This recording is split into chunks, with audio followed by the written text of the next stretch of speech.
Very good morning from Whilton Mill Kart Club in Daventry, Northamptonshire for round 6 of the FastR Whilton Mill Kart Club Championship. Alex Goldschmidt joined by John Ratcliffe for this weekend as we're about to get underway with our first heat of the day. It's going to be Honda Cadet Heat 2. It's Rocco Shenton and Sergio Vitz that will be on the front row.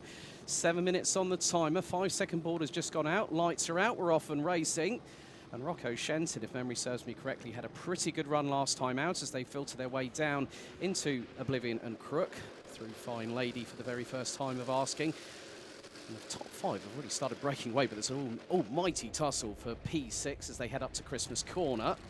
4 wider points there, John. It's already, we've gone straight into the action, and they've already gone 3-4 abreast at some points in the circuit as they go down the hill for the first time. Yes, mate, we've got no time to think about it, have we? Good morning.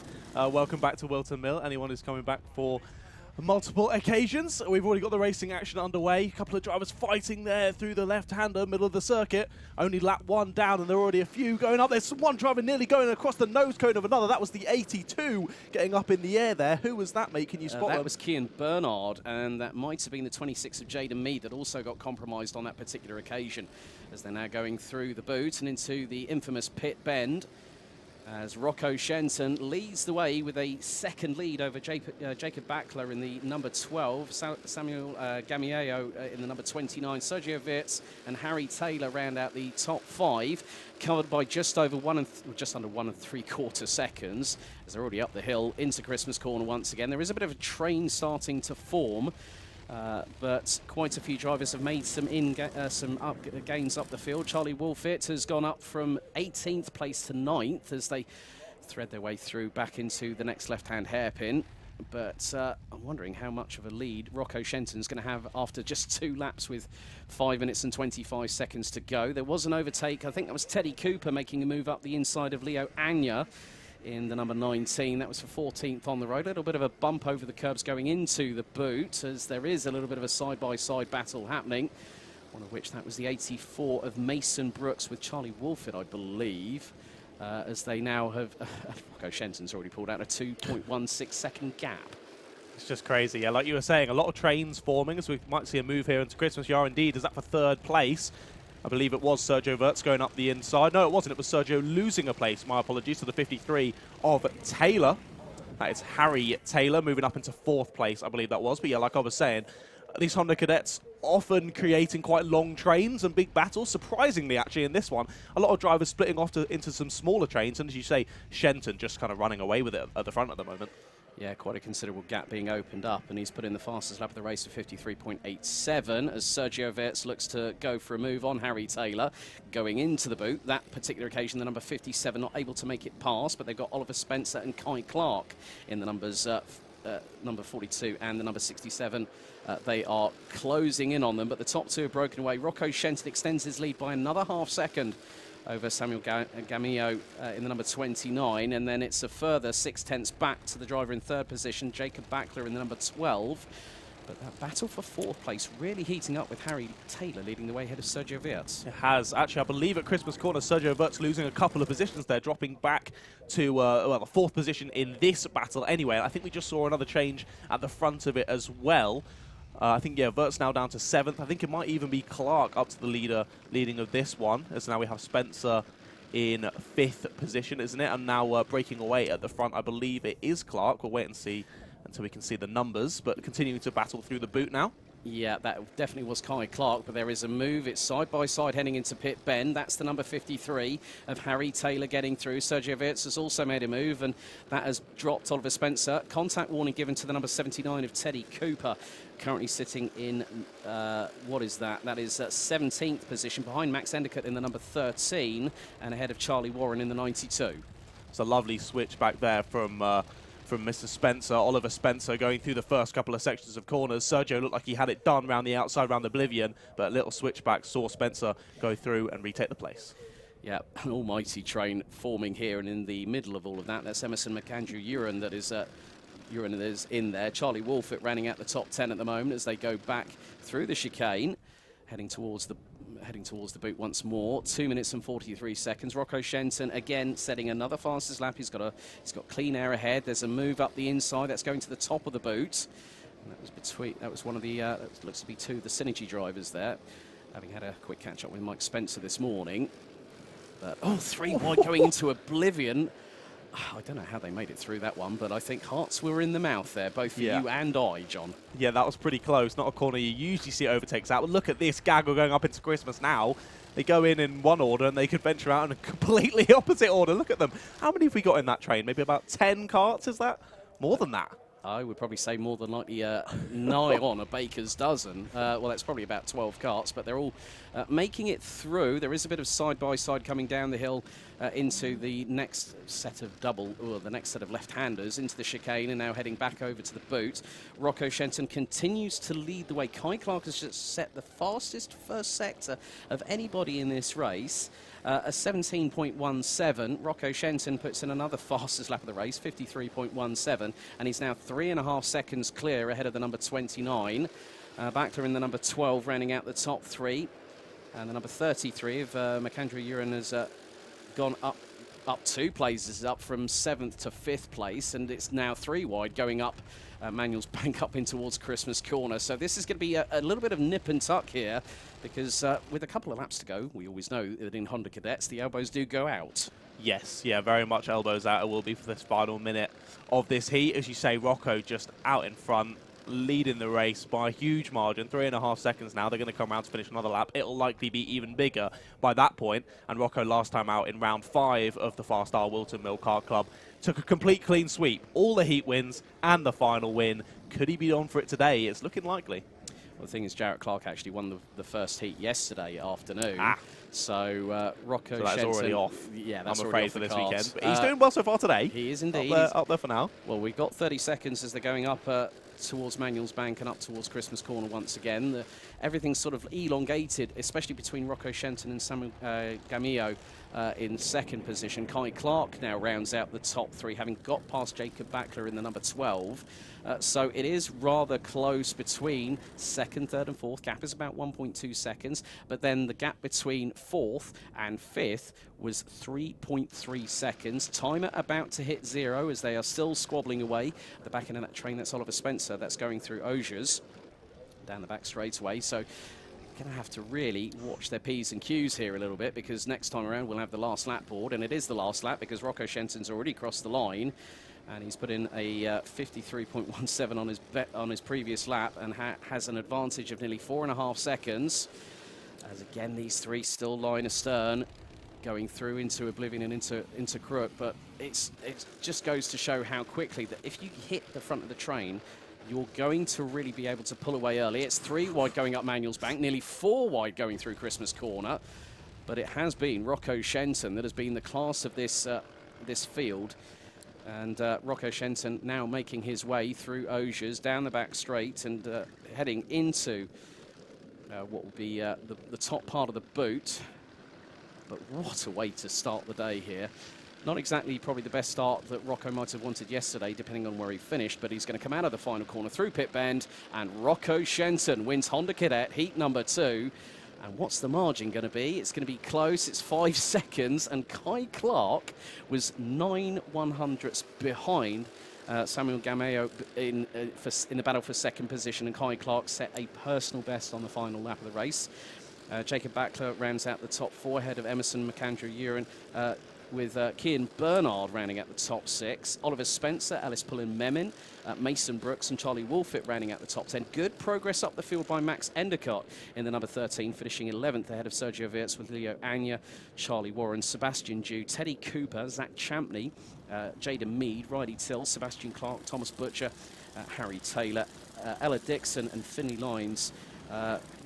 Finishing, well, effectively a lap off of the yeah, I was going to say to Finley Lines, I was watching him in a couple of big battles coming through, and it looks like, oh, he's jumped up to 6th now on our timing, so possibly a timing area there. I was going to say, second final lap, he set the fastest lap of the race. Fair play, I saw him coming up through the pack. Yes. But maybe just a timing issue there that we thought he was out, and I think he actually ended up finishing 6th. And I remember on the second last lap, he was in 9th. So he actually had a great last lap. He did indeed. So Rocco Shenton starts off Sunday race day in style with a comfortable victory by just 5 seconds. Oh.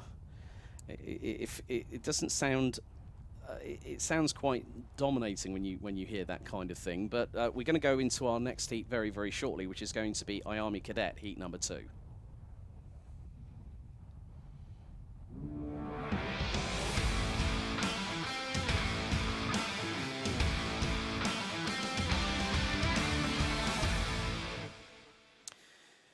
Well, after that quick start into Honda Cadet Heat 2, let's have a look at the grid for IAME Cadet Heat number 2. So it's going to be Ethan Whilton and Enzo Butarazzi on the front row, Max Wright and Jacob Nairn on row 2, Finley Hines and Amelie Davey on row number 3. Quite a lot of cadets here. Zachary Brazel, Shepherd, Simeon Stone, Nathaniel Hodges, Isaac Barker, Jensen Short and Max Yule round out the top 12. Ethan Owen, Kian Amy, Sukmani Kira, Jensen Chalk, Aston Brown, Cody Lepaterel round out the top 18. Then it's John T. Restrick, Millen Tomlinson, Ethan Lucas, Austin Gibson, Max Mason, Harvey Bacon rounding out the 24 top drivers on the grid. Levi McGrath, Jensen Sale, Ariane Nayar, Isabel Banks, Elliot Travis, Manav Dew, and rounding out the 32 strong, it's Levi Sangera and Katie Clark. That's one lengthy pretty grid, large, isn't it? Yeah, that was a long one. I'm proud of you for getting through that, and especially with a couple of drivers where myself and a lot of other commentators have had slight difficulties with the pronunciations, maybe, but I think you smashed it, mate, so fair play. Thank you very much indeed. That's a real lovely compliment at this early point of the day. You'll do well with saying stuff like that. Thank you very much, John. But they are getting things underway. So who won the first heat yesterday? Well, you put me on the spot now. Let's get this up. You've got some notes. You've got some notes. We've got it here. It was Finley Hines yesterday in the IAME Cadets. Right, okay. They're going to try and see if we can get them underway. And that looks to be a false start, has just been called. The yellow lights flashing on the gantry. So they're going to send them around for another formation. That race director not happy with that one. And we always know with the rolling starts, you need to be in the tram lines. You cannot break formation. And if the formation's a bit lackluster, let's say, they won't allow, they'll tell them, right, you've got to go round for another lap. Yes, yeah, exactly. No, at the end of the day, it's all about safety. Everyone needs to make sure they're in the correct order, making sure they're doing what they need to be doing for that start so we can get it underway correctly. As you say, something not quite right with that last start, so we're going to go and try it again, but at least it gives us a little bit of a breather and a break and be ready for the start, because if this one's as crazy as the last one, then we're in for a good few minutes. Yeah, so Finley Hines won Heat 1 yesterday. Austin Gibson and Sukmani Kira were the top 3. So it is going to be looks to be a little bit tidier this time. Yep. So they are gathering into formation. It's a 2x2 side-by-side rolling start, and this is going to be crucial for the drivers, especially those that want to go up the order. So 7 minutes on the timer. Through pit bend, into the tram lines we go. Let's see if they do get the lights going out. They do. They are off and underway.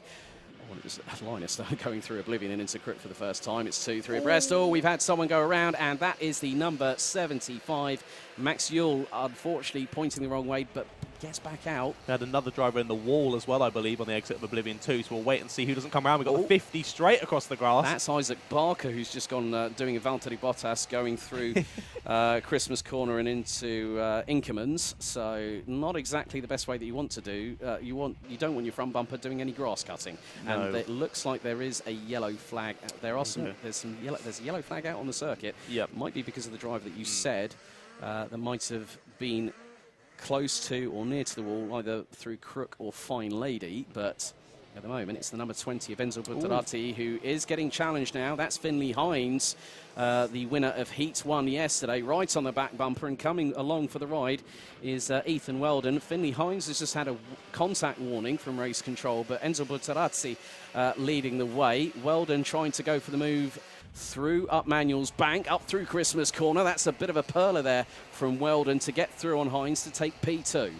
Yeah, that was an impressive move there up at Christmas. It looks like Finley had the pace, but maybe, yeah, just got slightly, had to back off slightly through the final corner. And, of course, you've got the final corner runs all the way through the initial first 2 corners and all the way up to Christmas. So if you get a bad exit off that final corner, you lose a bit out all the way up to the top. So that's why Ethan was able to make that move stick. Yeah, and now they're losing ground to Butarazzi because Hines is now looking on the counter-offensive down through the back straight and into the first part of the boot. So nice move by Finley Hines, but Whilton now looking up the inside through into pit bend, and they're right up close. Oh, they nearly clashed sidewalls coming through pit bend, but Finley Hines keeps a hold of second position going into Oblivion and Crook as we're now on to lap number 3. What was that you said earlier about getting their elbows out, mate? Can't really remember what it was exactly. That was about Honda Cadets. It doesn't matter what grade it is. It doesn't matter, but they do say a little bit of rubbings racing, but karting is a non-contact I thought it might sport. be a little bit later in the race where it might be starting to get this aggressive, but the driver's straight on it. We might have moved for the lead here. We are indeed. Finley Hines straight up the inside of Enzo Butarazzi, and the lead he takes. Now, there was a change, I think probably for 5th position, going through Ashby's, but Finley Hines now looking to continue that 100% success rate, having won Heat 1 yesterday, gets his head down the back straightaway, heading into the boot. Has got about a couple of, well, about a kart length and a half lead over Butarazzi in the number 20, with Ethan Weldon still keeping with them as they come through pit bend. We're going to go on to lap number 4 of the race. Fastest lap is from Finley Hines, 53.38. There have been some changes up and down the order. Levi McGrath up to 12th ahead of Kian Amy. Simeon Stone down to 14th from 12th as Butarazzi gets a little bit of assist and a turnaround from Ethan Weldon, and that was very much line astern. And Butarazzi, who was leading the race after the first couple of laps, now finds himself down a little bit further through the order.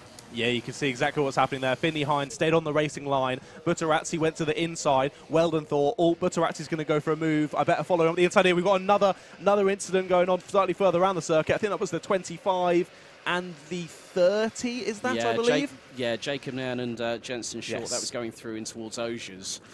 So they've now, and they were running 5th and 7th respectively. And Nathaniel Hodges, I think, dodged a little bit of a bullet there in the number 93. So will effectively move up into, what is that going to be? Well, I'm not too sure. Nathaniel Hodges now up into 4th as Jensen Chalk has made his way up the order. He was towards the back end of the top 20. So the number 188 now up into 5th place, having been 14th on the previous lap.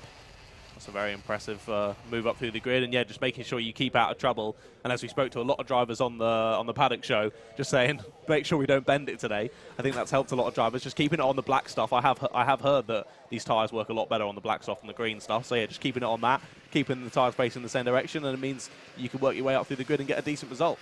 Yeah, Kian Amy looks to have made a move on Austin Gibson for 9th position, so there has been a change between the 46 and the number 52 as they hurtle their way over the curbing through, as now drivers coming through in towards pit bend. There is Jensen Chalk, and he is right with Nathaniel Hodges, and right behind them is Max Mason in the number 71 with just under 2.5 minutes remaining as they go through Fine Lady. Up Manuel's Bank as Jensen Chalk looking to make the move, probably before up towards Christmas Corner. Jensen Chalk gets through, and Mason nearly went through as well, but Hodges keeps a hold of that place. Very well timed by the number 93, as now he's looking to put the boot on the other foot through Ashby's, but Jensen Chalk says, no, you don't, Sunshine, you've got to do better than that. No, exactly, yeah, just trying to work a switchback, not quite going to happen. Yeah, you saw Max try to follow them through up at Christmas, but just got it slightly too sideways, and as soon as you start to lose the momentum in these karts, you've lost it on the exit. But you could see him telling the driver behind, let's just work together now. We've got these couple of guys in front. We're definitely faster. Let's work together. However, in my many rounds of Whilton Mill Kart Club, I'm not sure I've seen that many drivers actually take heed to someone telling them to work together, but we'll see. Maybe the 68 will attempt. Maybe Levi McGrath and Max Mason can work together in these last couple of minutes. Well, there has been a couple of changes for the fastest lap of the race, and the current fastest lap is for Austin Gibson in the number 52. Ooh, we've got the 33 rejoining as well. And that's Levi Sanguera, who's dropped down the order out to the top 20 now. But Austin Gibson put in a 53.15. There was one other driver that quickly had the fastest lap. I think it was a 53.17. That was Max Yule in the number 75, who is on a recovery drive and is back up to 14th position as we've got just over 60 seconds plus an additional lap. But it's Finley Hines who leads Ethan Weldon by just over 1.4 seconds. Sukmani Kira, Jensen Chalk, Nathaniel Hodges. Well, it was Nathaniel Hodges. It's now Max Mason up into 5th place, as we're going to get that change on the timing tab. That'll be changing very shortly once they cross the line again. But still, Jensen Chalk, it is Nathaniel Hodges is still there, but Levi McGrath has just gotten up, I think, past Max Mason. So they get through, and that is the case. Kian Amy and Max Mason, Max Mason drops to 9th position ahead of Elliot Travis, who's the top novice in this race so far. And the next best placed novice is the number 40 of Jensen Sale, who rounds out the top 15 positions. And what's more, Finley Hines has got clean air. He's doing a bit of a Rocco Shenton, isn't he? He is a little bit, just driven away. I mean, it's who we suspected would be near the front in this one and has done just exactly that. So fair play to Finley Hines, getting the Heat 1 win yesterday. Looking like he's going to get the Heat 2 win. I don't want to commentators curse him just yet. We've still got another lap to go after this one. But here's a move going into the boot. Up the inside, that was looking like the 68. That's Levi McGrath looking for it on exit. Can he switch it back? No, not quite. Pulls out the final corner, and you don't want to get too near that curb on the inside on the final corner because you'll suddenly find yourself on the tyre wall on the outside. Yep, last lap board is out. Finley Hines now 2 seconds ahead of Ethan Weldon.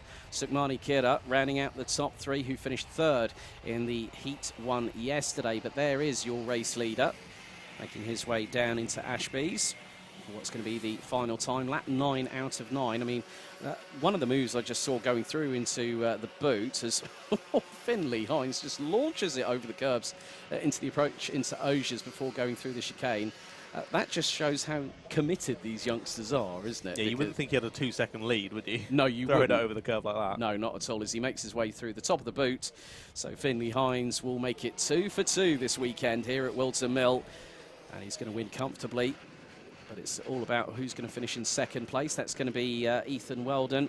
Sukmani Kira takes another 3rd place finish. Jensen Chalk with, I think, one of the storming drives through the field up to finish 4th at the checkered in the 188. Nathaniel Hodges takes P5 ahead of Levi McGrath, who was getting quicker and quicker as the race proceeded and was just over 3/10 behind. Austin Gibson has the fastest lap of the race, finishes in 7th position ahead of Kian Amy. Max Mason, Elliot Travis finishes in 10th position and posts a personal best on the final lap of the race to round out the top 10. Good work by Cody Lepatoral in the number 88. Jonty Restrick, Zachary Brazel, Shepherd, Jensen Short and Jensen Sale round out the top 15. Manav Dieu, Simeon Stone, Harvey Bacon, Max Yule. Hopefully the number 75 will have a bit more luck in the next heat.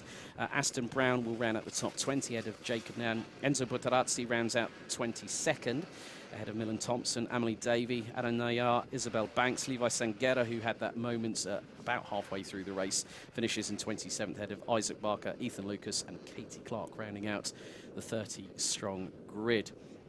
So effectively that concludes another quick fire race. But next up is going to be Heat 2 for Minimax.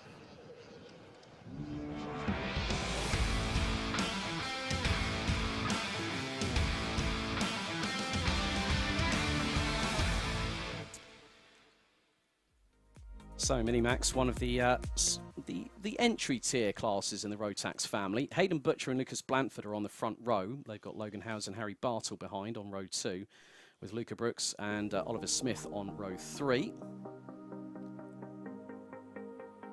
Row 4, it's Ryan Gill and Oscar Cartmail. Jonas Klimas and Brandon Truman ran out the top 10, followed by Devon Nolan and Cameron Edmonds. Michael Dalton and Harry Friel ran at row 7 with Lucy Wielden and Joshua Turnbull on row 8, with Josh Salvadori and Ethan Carney running at the top 18. David Viscott and Kasper Tomilewski ran at the top 20 ahead of Charlie Gregory, Leon Barlow, Thomas Ingram Hill, Joshua Smith. And we've got Victor Hansen, James Sherrington, Noah McNicholas, Joshua Bagembe, Daniel Hartley and Albert Winton. Toby Bedford, Zach McDonald, William Webb and Ben Horner. That is 34 strong. That's a 34 strong grid. I normally, when I'm commentating over in Europe, some of the grids are actually a capacity 36, which I've had plenty of practice of rattling through grids over the years. But looking back at yesterday's results, Josh Turnbull took the victory in Heat 1 ahead of Kasper Tomilewski and James Sherrington. Good to actually catch up with Kasper and his dad Rafal earlier on this morning. Still remember when Kasper actually was running a Honda Cadet a few years ago and actually took the Super 1 title a couple of years back. They're really, you know, Kasper's enjoying Minimax at the moment. And one of the good things about it is that the fact that the Minimax class always provides great action, and you know, we will get another dual file rolling start again to kickstart things off. It's What are your thoughts on karting in general when you have like a standing start to a rolling start? Yeah, it provides a slightly different starting order, doesn't it? Often leading the out the first couple of corners, because yeah, it takes a different style of racing, doesn't it? A standing start versus a rolling start. Of course, in karting we only usually see it for some of the slower, younger classes, such as the Honda Cadets with the standing start, and often in arrive and drive karting as well, you'll see a standing start as well. So it provides a different... Oh, we've got a few drivers off on the warming up lap. That's not what you want. And no, three carts that were pointing the wrong way now getting back out. Coming to a complete stop doesn't usually help to warm up the tyres, does it? So no, let's keep it rolling in the right direction. Hopefully, I think they should have enough time to roll around though and get back in their grid spots. But we'll see. But yeah, I'm only really used to. I've only done a bit of sort of Club 100 BUKC, so I'm more used to the rolling starts. But yeah, it always provides crazy action. I feel like less opportunity for crashes. I think it depends on the circuit as well. Here, the first corners come up pretty quickly on you, so you can't really, you don't really have too much time to get up to speed by then. But once you get to Christmas, yeah, all hell breaks loose on a rolling start. But I love it. It's brilliant. Right, okay, let's get ready to go racing for the second heat for Minimax as they come through pit bend into the tram lines. So let's see. Full start has been called, second one of today. So we've had one in IAME Cadet. One driver just decided he wasn't going to take the corner, just went straight to the grass. Oh, respect that. We've got another lawnmower cart out there. So we've had two in two respective heats. Yeah. Just helping the groundsman. Just being really nice guys and girls. So yeah. Shout out. Thanks, guys. Yeah, it goes a long way, doesn't it? At least the good thing there's no radiators behind the front bumpers, because otherwise that would be a bit of a problem. No, that's very true. So we are going around for another time here for Minimax Heat number 2. See if they can do this right this time. If you guys are tuning in for one of the first time of kart races, you'll see that flag beside the circuit, the green and yellow flag. That denotes the start needing to happen again, because the drivers didn't quite get it right last time. Good old chevron. Exactly. As we like to see. Not what the drivers want to see, though, never mind. But they are going to bring... So it is going to be Butcher and Blanford on the front row, 28 and 59. Into the tram lines we go once again. Are we going to get the lights going out? Second false start. Oh dear. Let's do it again. Let's try again. So they get one more opportunity. Yep. To try this again, and then they get a swift telling off.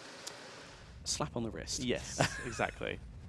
Do not pass go. Do not collect £200. Wonder if any of the drivers have a get out of jail free card stacked in the race. Oh, dearie me. Yeah, we had to go down that route, didn't we? It's a long day in the offings, folks. Don't worry about that. I mean, current air temperature around about 13 degrees Celsius. A little bit of cloud cover. We have had some sunshine here today as well, which has been quite nice to see when the drivers were doing their track walks earlier on before drivers briefing. It's actually quite a nice temperature. Like low kind of 20s, high teens is always nice. Yeah, a little bit less today, but unlike last weekend where it was closing in on high 20s, even 30s, that's too much for karting. Too much. This is, I think, just about right for a lot of the drivers. True, but sometimes they do push through those. Yeah, mate, I'm just fat, so once it gets to that level, and I'm out there karting. I was out there for BUKC 24 hours last weekend. Yeah, that temperature, it's not going to happen. No, fair enough. Right, okay, let's see if we can get it. Third time's the charm, ladies and gentlemen. Into the tram lines we go. This time, the red lights do go out. Yes. And Blanford leads the field going through into Oblivion and Crook, the number 59. And, I'm not too sure if someone's had a bit of a moment a little bit further back. But Blanford is now into second position. It's 2, 3. Oh, they're all squabbling for tarmac out there. 3 wide coming out of Christmas Corner and going into Inkermans. And it's getting a bit of a concertina. There are drivers getting a little bit sideways. Looks like Leon Barlow's made a few places up the order as well in the number 42. And some drivers trying to make their way through. It is just so tight between these drivers. Some are walloping the curbs with reckless abandon. One of the other things about today is it's about mechanical sympathy. You know, you can go hell for leather, go for broke, and then all of a sudden you might have a slight drama if there's something wrong with the stub axle or, you know, a yoke or something like that. We have seen it before, but Harry Bartle leading the way, 0.8 of a second ahead of Lucas Blanford in the number 59. Oliver Smith, Hayden Butcher, Oscar Cartmail has made up 3 positions in the last lap. Now rounds out the top 5 positions. Logan Howes, who started on the inside of row number 2, now down in 6th place, ahead of Brandon Truman, Luca Brooks, with Devon Nolan and Josh Turnbull, the Heat 1 winner from yesterday, rounding out the top 10. Kasper Tomilewski's made up some progress in the number 20, running with Coles Racing. Again, it's so tight going through that chicane coming out of Osiers. Yeah, I've seen, sorry to jump in front of you, I've seen Logan Howes lose a couple of places on that last lap, dropped to, I think, 3 or 4 positions on that last one. I saw Jonas Klimas going for a good little move, but I think he's more recovering than moving up the order at all. I think dropped 3 or 4 on the opening lap.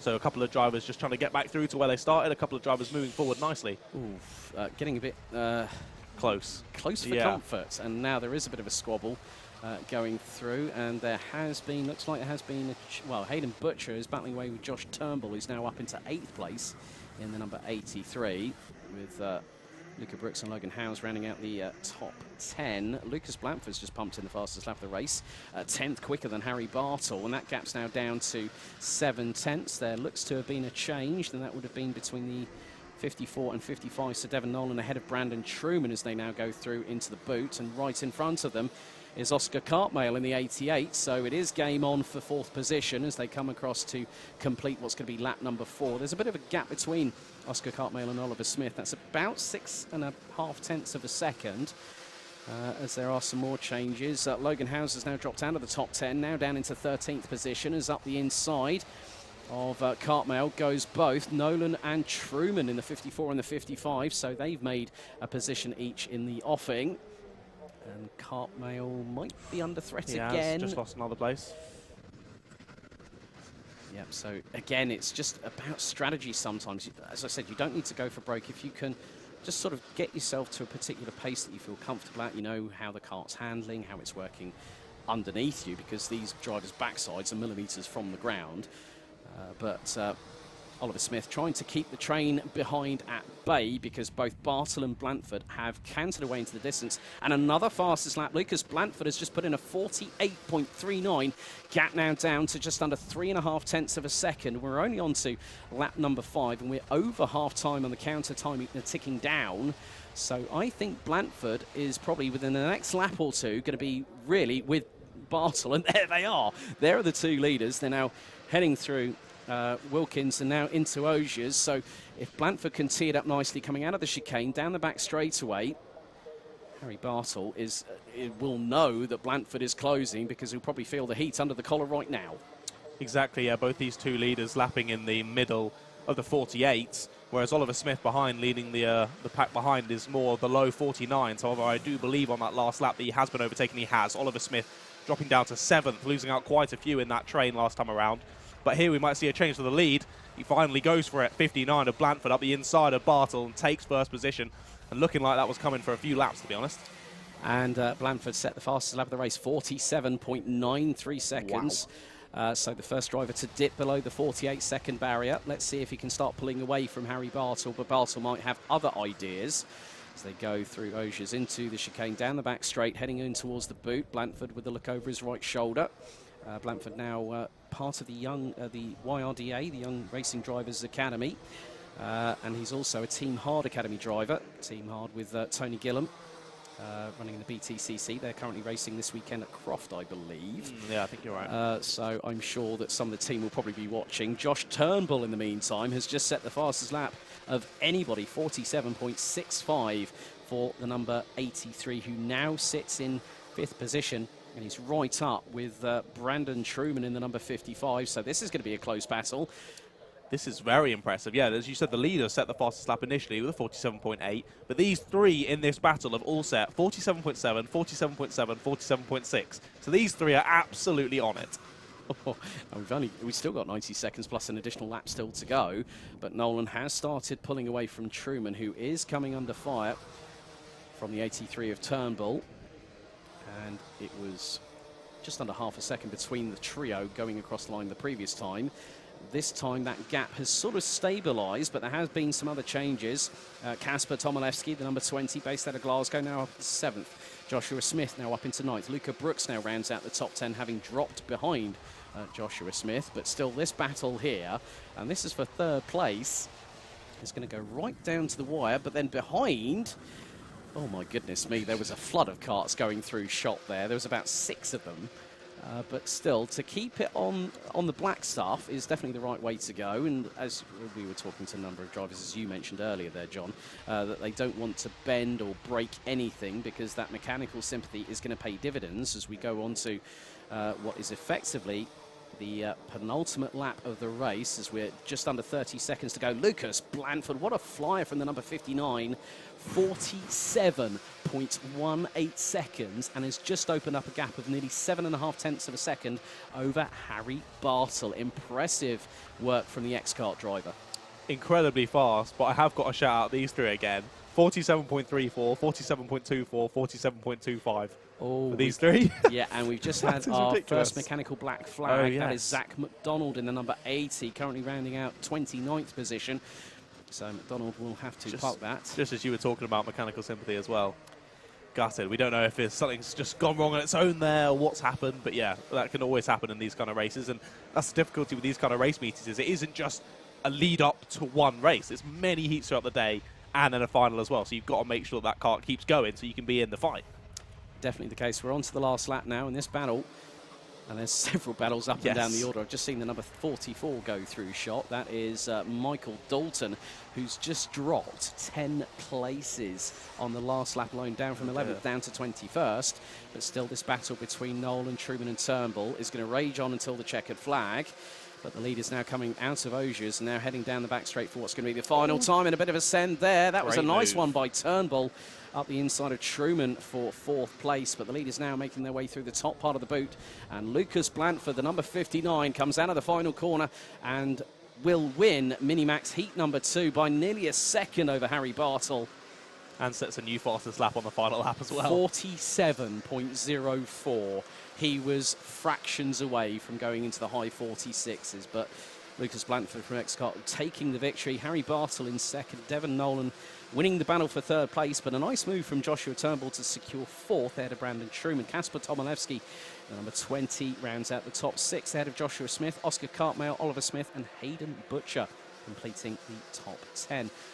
Josh Salvadori in the number 110 in 11th, ahead of Leon Barlow, who made some good inroads in that particular race. I think started towards the back part of the field, maybe in the lower third, if memory serves me correctly. James Sherrington in 13th, Luca Brooks, Cameron Edmonds, Thomas Ingram Hill, Joshua Bagembe, Jonas Klimas, Logan Howes and Victor Hansen ran at the top 20 positions. Michael Dalton, David Viscor, Noah McNicholas, Lucy Wielden, Daniel Hartley, Ben Horner, Ethan Carney, Ryan Gill, William Webb and Harry Friel ran at the top 10. Toby Bedford was the last of the classified finishers in 31st. Unfortunately, on lap 9, we lost Zach McDonald and Albert Wilton on lap number 3. Ah, hello, Josh East. And he's wearing his budgie smuggler hat. A regular haunt at Wilton Mill and other circuits around the United Kingdom, but he's a very, very good photographer. I have to give him a bit of a shout-out. And I also have to give a bit of a birthday shout-out to someone within the Rotax family. From Jag Engineering, happy birthday to Gary Shale. He's probably 21 again. He'll probably tell me that later on when I speak to him. But yeah, it's really, really good to see everyone's filled with light-hearted humour here today at Wilton Mill. It's always a good atmosphere. Always a good atmosphere. Yeah, we're just currently watching to see if any drivers are getting any nose cone penalties from that last heat. This is Anthony Jordan's favourite part of every race. Oh dear. Yes, a name we do not mention again. But it seems like everyone's been alright. I haven't seen anyone just yet. 75 getting a little talk to, but I don't think that's for the front bumper. But let's go to the Sting for our next race. What have we got coming out next? Junior Rotax Heat number 2.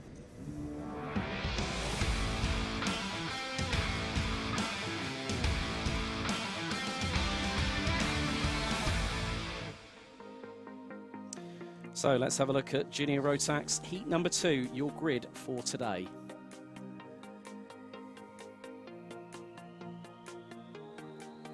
So on the front row, it's Oliver Sandler and Ewan Thomas, William Antrobus and Daniel Cebula, row 2, Mitchell Mulvey and Jack Spencer on row number 3.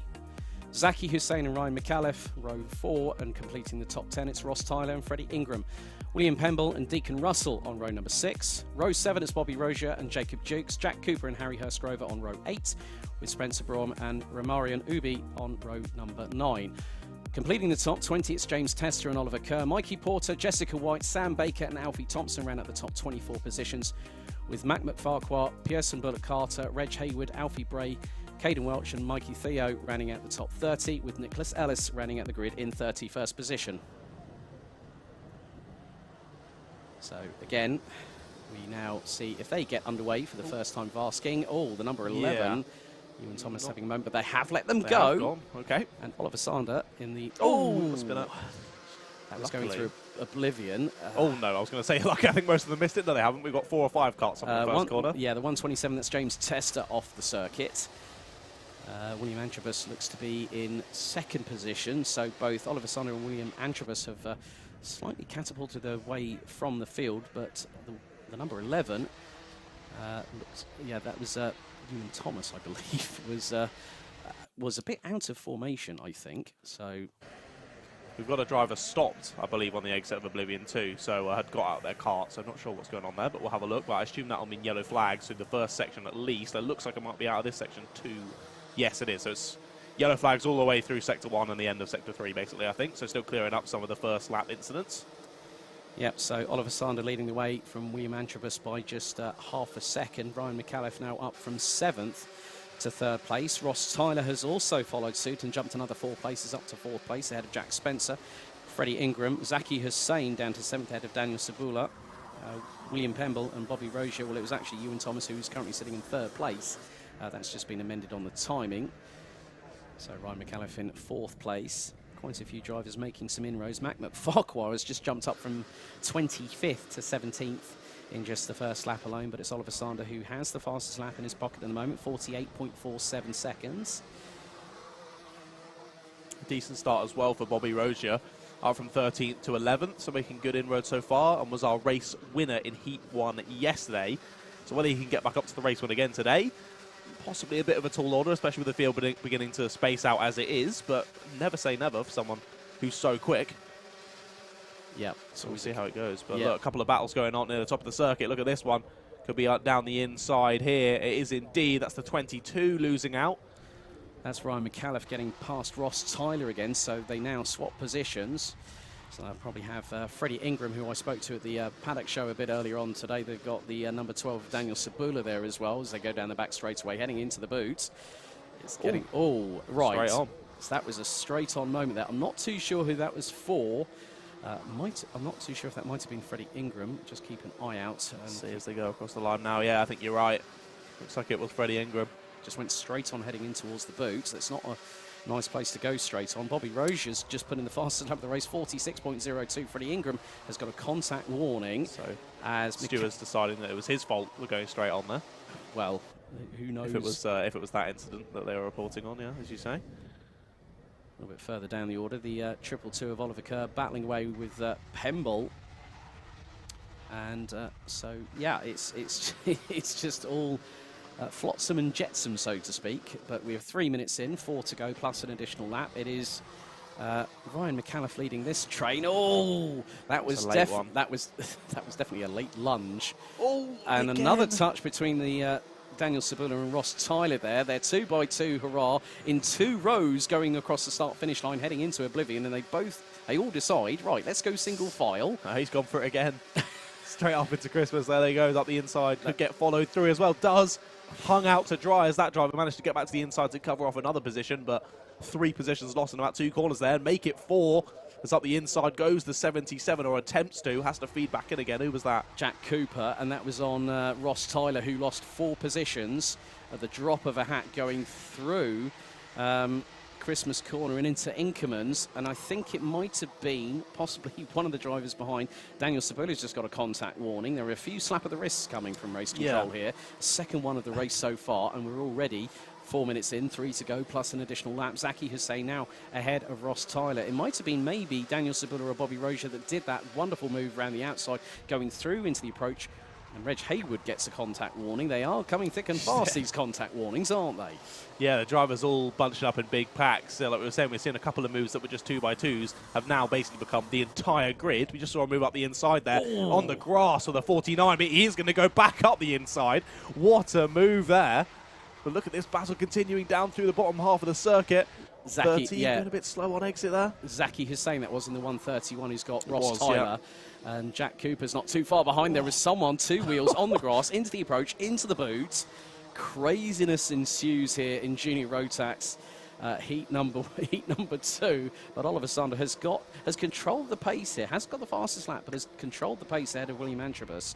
They're only 0.6 of a second apart. We've still got 2 minutes to go, as that is the number 12 of Daniel Sabula up the inside of Zaki Hussain through Christmas Corner, and Hussain straight on the counter-offensive, going literally through Inkermans, right on the back bumper of Sabula, and now going into, having gone through Ashby's, now into Wilkins before the next left-hander here at Osiers before the chicane.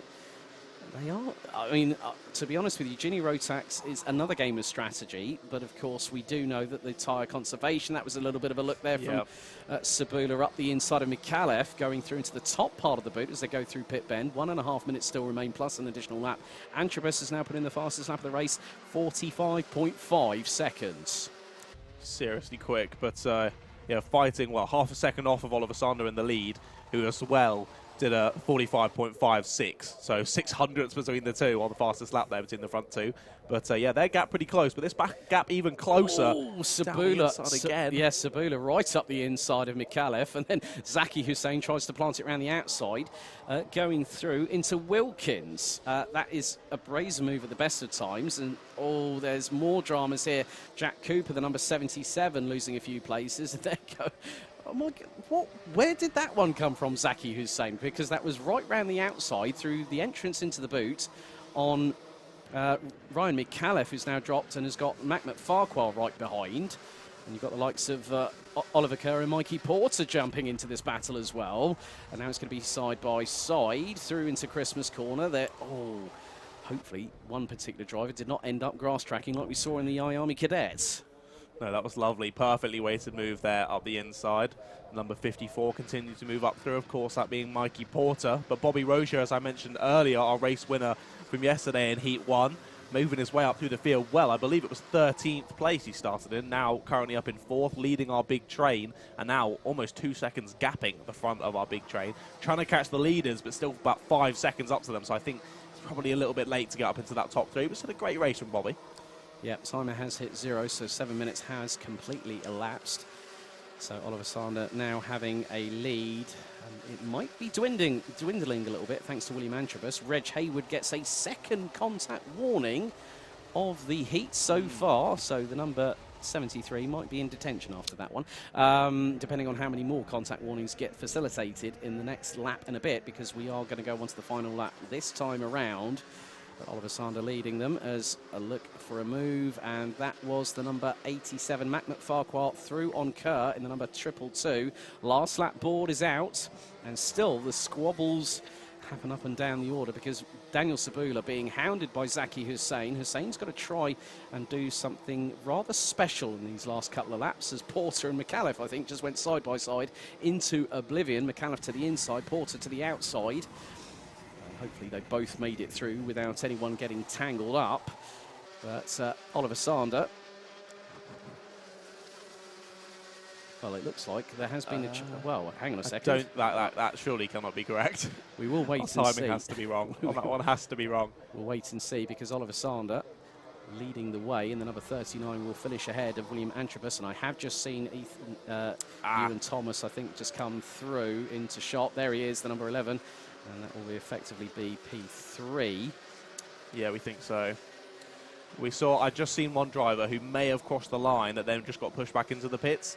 It's the only thing I think of that might have messed up the timing slightly, but we'll just have to go off what we saw on track. Okay, so effectively Oliver Sander, from our reckoning, is the race winner for heat number 2 here in Junior Rotax, ahead of William Antrobus, with Ewan Thomas taking 3rd place. Bobby Rozier, Daniel Sabula and Zaki Hussain round out the top 6 positions. The number 131 setting the fastest lap of the race, funnily enough, on the final, on what would have been the penultimate lap of the race. In 6th position, Ryan Mikalev, Mikey Porter, Mac McFarquhar, Oliver Kerr running out the top 10. Ross Tyler, Jessica White, Sam Baker, Reg Hayward, Pearson Bullock Carter, Jack Cooper, Spencer Braun, Freddie Ingram, Mitchell Mulvey, Harry Hurst Grover, Romarian Ubi, Mikey Theo, Deacon Russell, Caden Welsh, Nicholas Ellis, rounding out the drivers in the top 25, ahead of the likes of William Pemble, Jacob Jukes, Jack Spencer, Alfie Bray, James Tesser and Alfie Thompson. Looked like they did not have the best race possible and did not make it past the first lap, as the drivers now make their way through. into scrutineering, so everyone will be weighed and the front bumpers will be checked. But very shortly we're going to go to our next heat. It's X30 Junior Heat number 2.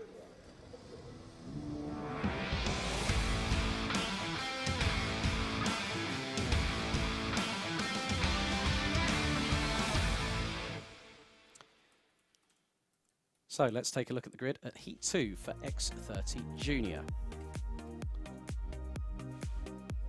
So it's going to be Josh Jones and Katie Ashman on the front row, Archie Heron and David Marsell on row number 2, Harry Yule and Kira Harris on row number 3, Luke Sintner and Jaden Gregg row 4, Riley Bishop and Kian Leon Gamiao rounding out the top 10, Luke Garlick and Harrison Leach ran out the top 12. Macaulay Guy, who you spoke to in the paddock show a bit earlier on, will be joined by Ollie Stilp on row number 7, Oliver Harris and Henry Gregory row number 8, with Jack Collins and Morgan Hill on row 9. Completing the top 20, it's Kai Bacchini and Tom Wainwright, Micah Taylor and Charlie Locker on row 11, Ryan Ilias and Jack Owen Drawbridge on row number 12. Row 13, it's Jack Mowat and Leo Brown, Ollie Cook, Kieran Hamdi on row 14, with Matthew Morgan and David Esteglau rounding out the top 30.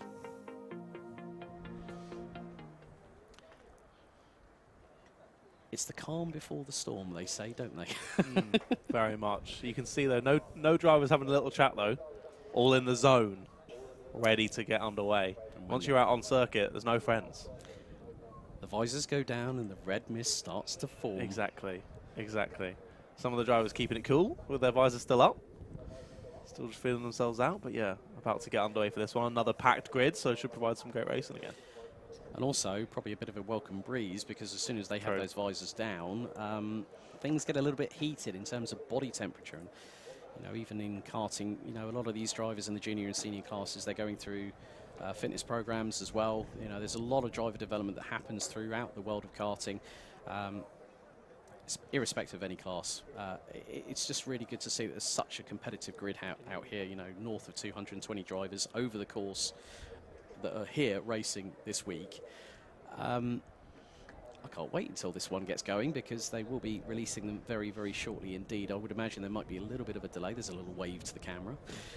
He's clearly watching it on his phone. We can see you. Yeah, we can see you. Well, is it the stream or is it the live timing? I'm not placing any bets. No, that's a 50-50 on that one. Is it red or is it black? And I'm not a gambling man at all. But yeah, this should prove to be a pretty good one. I mean, Jack Mowat won the first heat yesterday ahead of Luke Sintler and Micah Taylor. Yeah.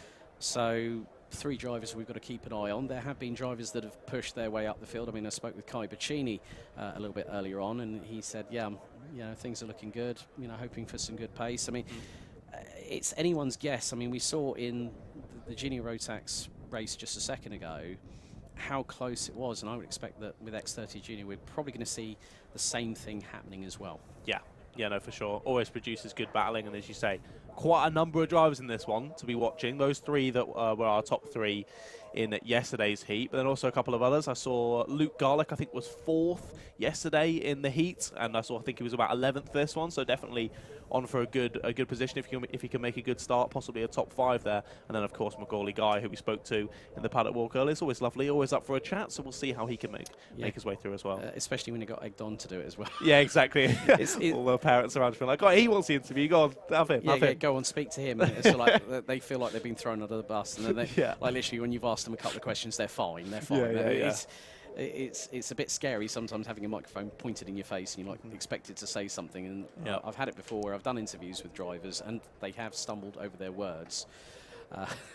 But that's part and parcel of it. It's sort of like when I do that all the time, so that's fine, mate. That's how you're the driver. You're not supposed to be good at chatting on a mic. That's totally fine. Yeah, well, when you think about, you know, media training for a lot of drivers nowadays actually starts within karting as well, and that's the beauty of being able to give you all at home the opportunity to cheer your favourites on. So if you are watching on the official Whilton Mill Kart Club Facebook page, on the Alpha Live YouTube page, please show your support for whoever you are cheering on here today at Whilton Mill for round 6 of the season. I know that it's quite a lengthy calendar here at WMKC, if memory serves me correctly. I think we go right the way through to November or something. We do indeed, yes, round 11 in November, so quite a long one, long season. yeah, I kind of understand that really, because seasons for a lot of people do take. I mean, like when I get asked, do you ever have an off season? Sorry, what's that? Yeah, what's that? I'm always working. And nowadays as well, especially it was sped up a lot by COVID, I think, with the whole esports as well. So even now when we have an off season, everyone's just racing on the sim rig over the winter anyway, so there's still loads to be doing. Yeah, definitely. I mean, like, of course, Alpha Live broadcast the Tillotson T4 Indeed, Esports Championship as well, which has been well, you know, very well and very well loved and enjoyed, and there has been some great action as well. So that's another thing to keep your eyes on the official Alpha Live YouTube channel, for keeping your eyes on the relevant paddock shows and the streams as well. There's plenty of content to get your teeth into when you've stopped watching this stream, of course. But yeah, it's just like we're coming back to the media training. You know, esports, that's brought on where everyone's having to be on Zoom calls and stuff like that, aren't they? So yeah, it's a bit different when you're actually in person and you're like, right. You feel like a jouster or something like that. You just sort of like go, yeah, there we go. And then they go, ah. Yeah, we've all been there. Yeah, we've all been there. Even I have. Yeah. I've had that a couple of times where I've had a microphone shoved in my face and I'm just like thinking, right, what do I say now? Yeah, it's always when the mouth works before the brain does. That's when you start to have the issues. You start talking gibberish. Yeah, exactly. But yeah, quite the hold-up for this one.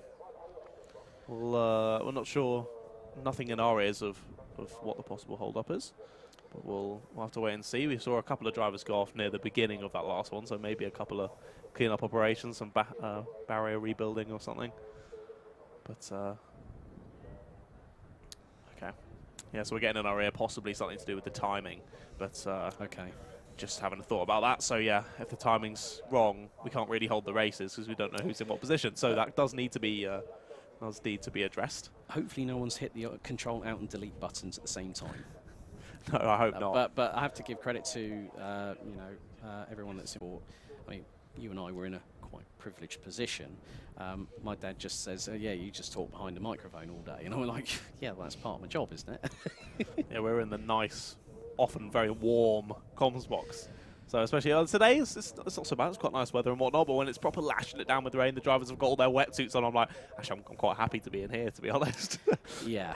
I think in some, it's kind of a sanctuary, this position. But in some respects, we also really do, as much as we enjoy talking about racing, we enjoy watching the racing, which is another thing. It's always about having that passion for motorsport. And these drivers, every single driver worth their salt on the grid today, is here to not just enjoy racing, but to go as fast as they can and really do the best job that they can possible. They know that they'll need to improve over the course. So please bear with us with regards to. So all I'm going to say is that we've just had something blurt in our ears, and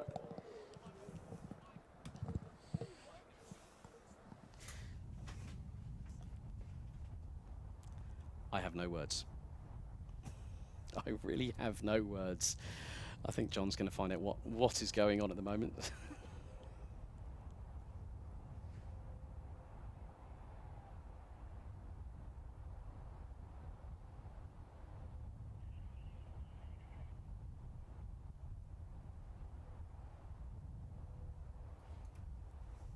All I'm going to say is broadcast directors can be a bit of a hidden gem.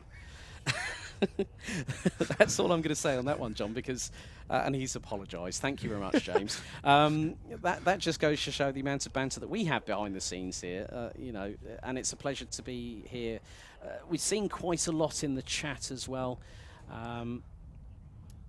It's going to. We've had, what was it? Influential gurning. Some of those bumps look painful. Why don't you ask the drivers? Henry Gregory's gone, you don't really feel them. It's great to see everyone getting interactive on the chat, so thank you very much for joining us, and please don't forget to show your support for who you're cheering on for. We are experiencing a little bit of a delay at the moment, so please bear with us. Of course, Henry Gregory would say that about the bumps. He's so fast, he probably goes over them so fast, he doesn't even feel them. Glides. So, glides straight over. Glides like Aladdin's magic carpet.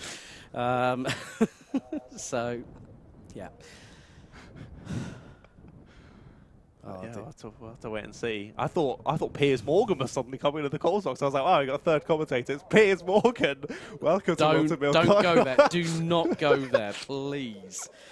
I wanted to have a nice, calm Sunday of racing, not to have Piers Morgan being blasted into my ears, James. Oh, the engines are rising. No more Piers Morgan. Ah, there we more go. karting. Right, racing about to get underway here for X30 Junior Heat number 2.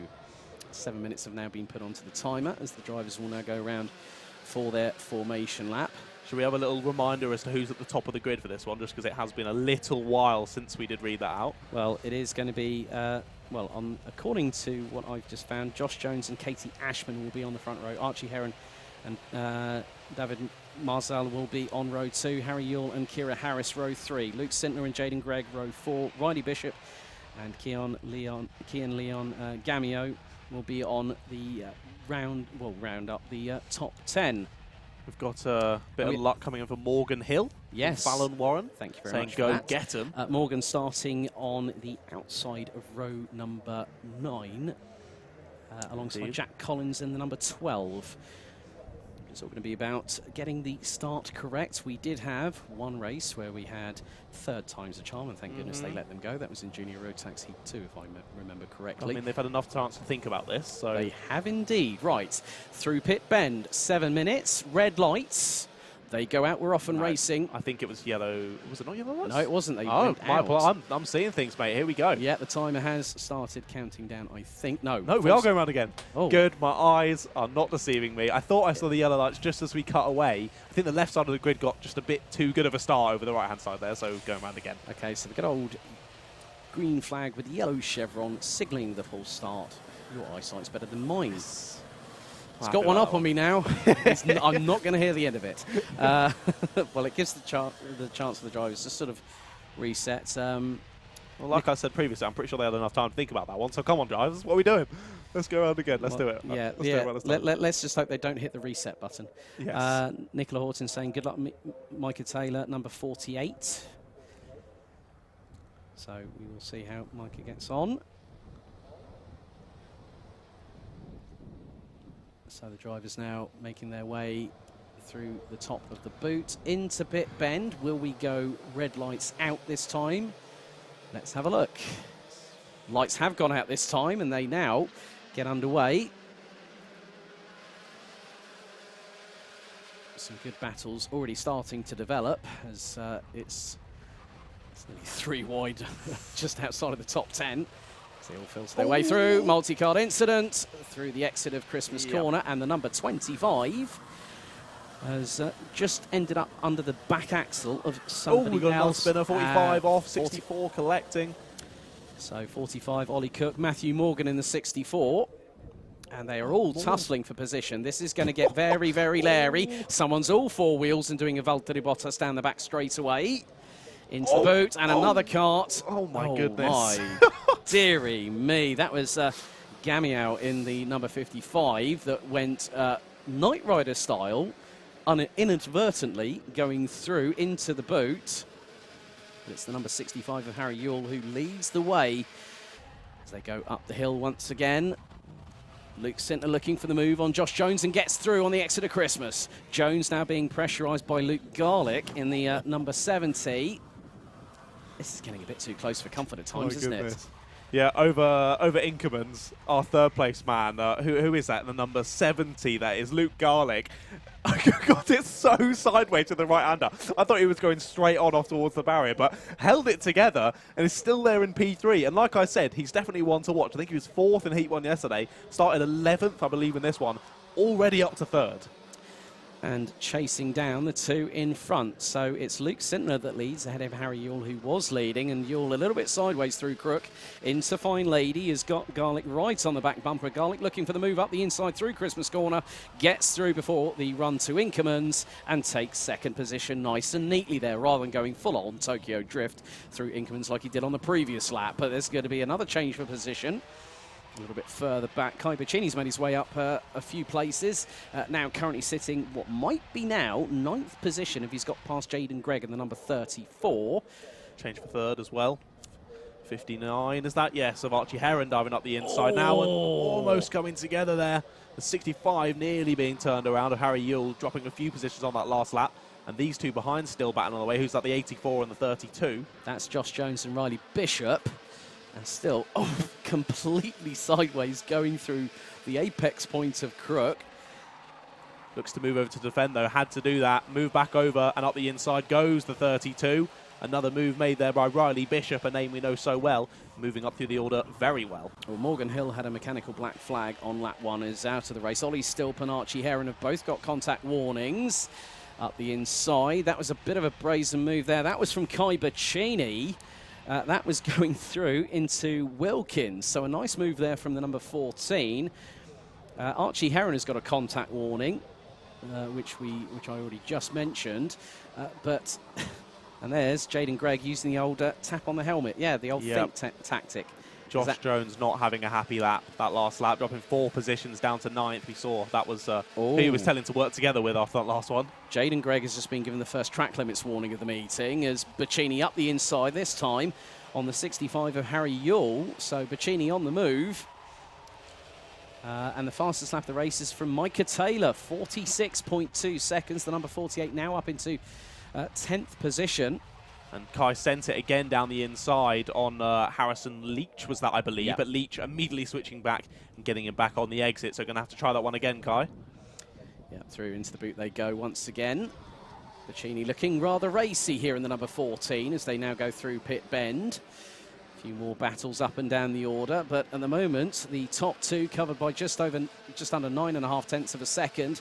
As Harrison Leach is getting the hurry up from Kai Bacchini, who pulls to the inside, up Manuel's bank, and neatly goes the number 14 through into Christmas Corner before the run down to Inkermans. But then Harrison Leach has got to watch out for Harry Yule and Micah Taylor not too far behind because they're closing. Another position lost there, so looks like Harry Yule has gotten through. So much battling going on this back, I don't even know where to look, mate. The 79 dropped down another few there. If it was the 79, maybe my eyes playing tricks on me. The 70-something there, losing a couple of positions. But all these guys chopping and changing, seemingly, I was going to say every lap, really every corner in this pack. Yeah, it was the 79. I wasn't lying. Yep. Do we have it? Yes, we do, of course. Harrison Leach, my apologies. It was Harrison Leach losing a couple of positions on that last one. I think now ending up in 8th place there after that lap, but not very long left to go in this one. Yeah, just over 2 minutes remaining. And Luke Garlick has set the fastest lap of the race, 45.89. And also Archie Heron has dipped into the high 45s at the moment. So the drivers in 2nd and 3rd position, who are now covered by just under 3.5 tenths. But Luke Sintler trying to pull away from Luke Garlick, but Garlick last time took nearly 2 tenths out of the race leader.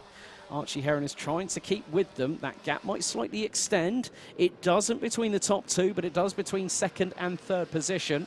The gap now extends to just over half a second between Luke Garlick and Archie Heron. Kai Bacchini's just pumped in the fastest lap of the race, 45.63, and is gaining pace and is looking for the top 4, maybe even the top 3. Because Bacchini is less than half a second behind Riley Bishop and took over 2.5 tenths out of the number 32 on the previous lap. Kai is absolutely flying, isn't he? I mentioned him earlier where I saw him have a slightly failed move, but clearly a lot of them working out very, very nicely. He's moved up the order well, lapping extremely fast laps, fastest lap of the race. But yeah, does he have enough to move up and continue moving up the order? The gaps look relatively big on the timing, but then actually when you look on the screen, they're really not that big on track. So I think there's still some definite opportunity for another move here, especially if not just for 4th place, maybe more. Bacchini's got right up close He's and right personal. there, isn't he? He's going to go for it now this time, and he just put in a 45.56. As we see the top 3 make their way through into Inkermans, and Bacchini is through for 4th place. But with 27 seconds on the clock remaining, plus an additional lap, he's fast running out of time, but still 2 respective fastest laps on the trot from the number 14 has now put him up into 4th position.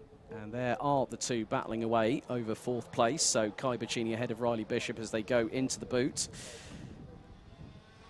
Timer is ticking down, so it could be close. It could be down to the wire, whether they do give out the last lap board. Looks like the last lap board has been given out as Luke Sintler completely sideways, going through Crook after making his way through Oblivion, up through Christmas Corner. Now the kink through into Inkermans.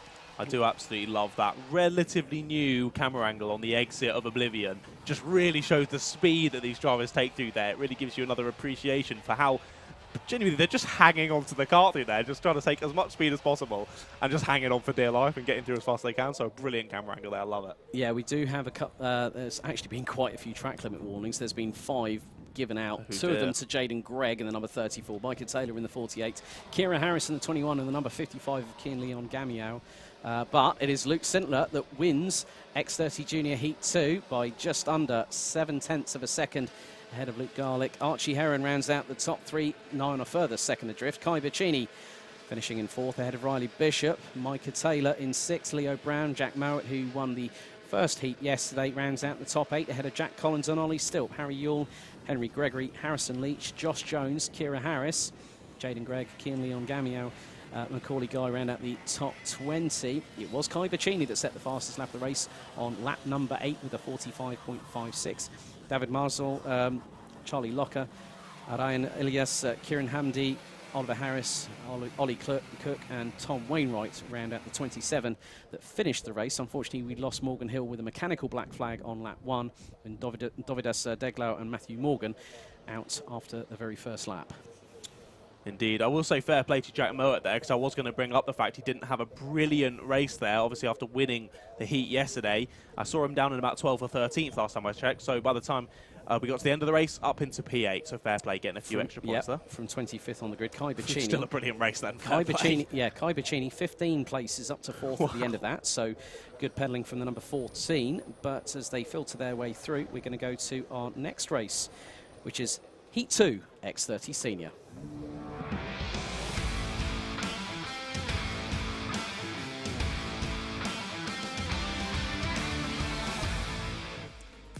So let's take a look through the grid for X30 Senior Heat 2. It's Christian Brooks and Dylan Gratz on the front row.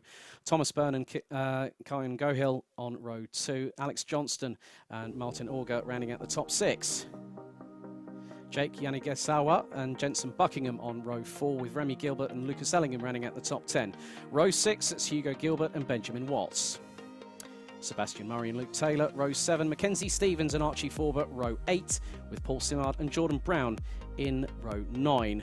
Row 10, it's Harry Torpy and Benjamin Southgate, with Vishal Patel and Tom Ryan rounding out the 22-strong grid.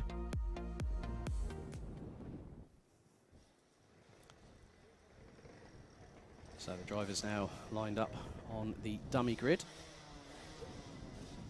So there may be a little bit of a clean-up operation in progress at the moment for those 2 drivers. I think it was Deglau and Morgan on the first lap that didn't make it to the end of the race, unfortunately.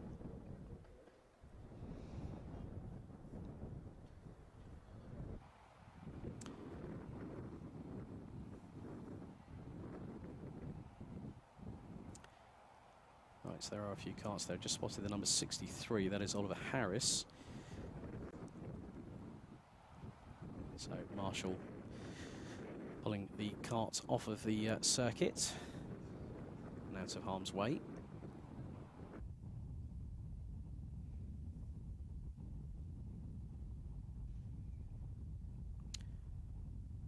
And the wind has picked up. I mean, you can probably see on the right-hand side of your screen at home, just briefly there, that one of the big trees was being pummeled a little bit. But plenty of blue sky up above here at Whilton Mill for round 6 of the FastR Whilton Mill Kart Club Championship for 2022.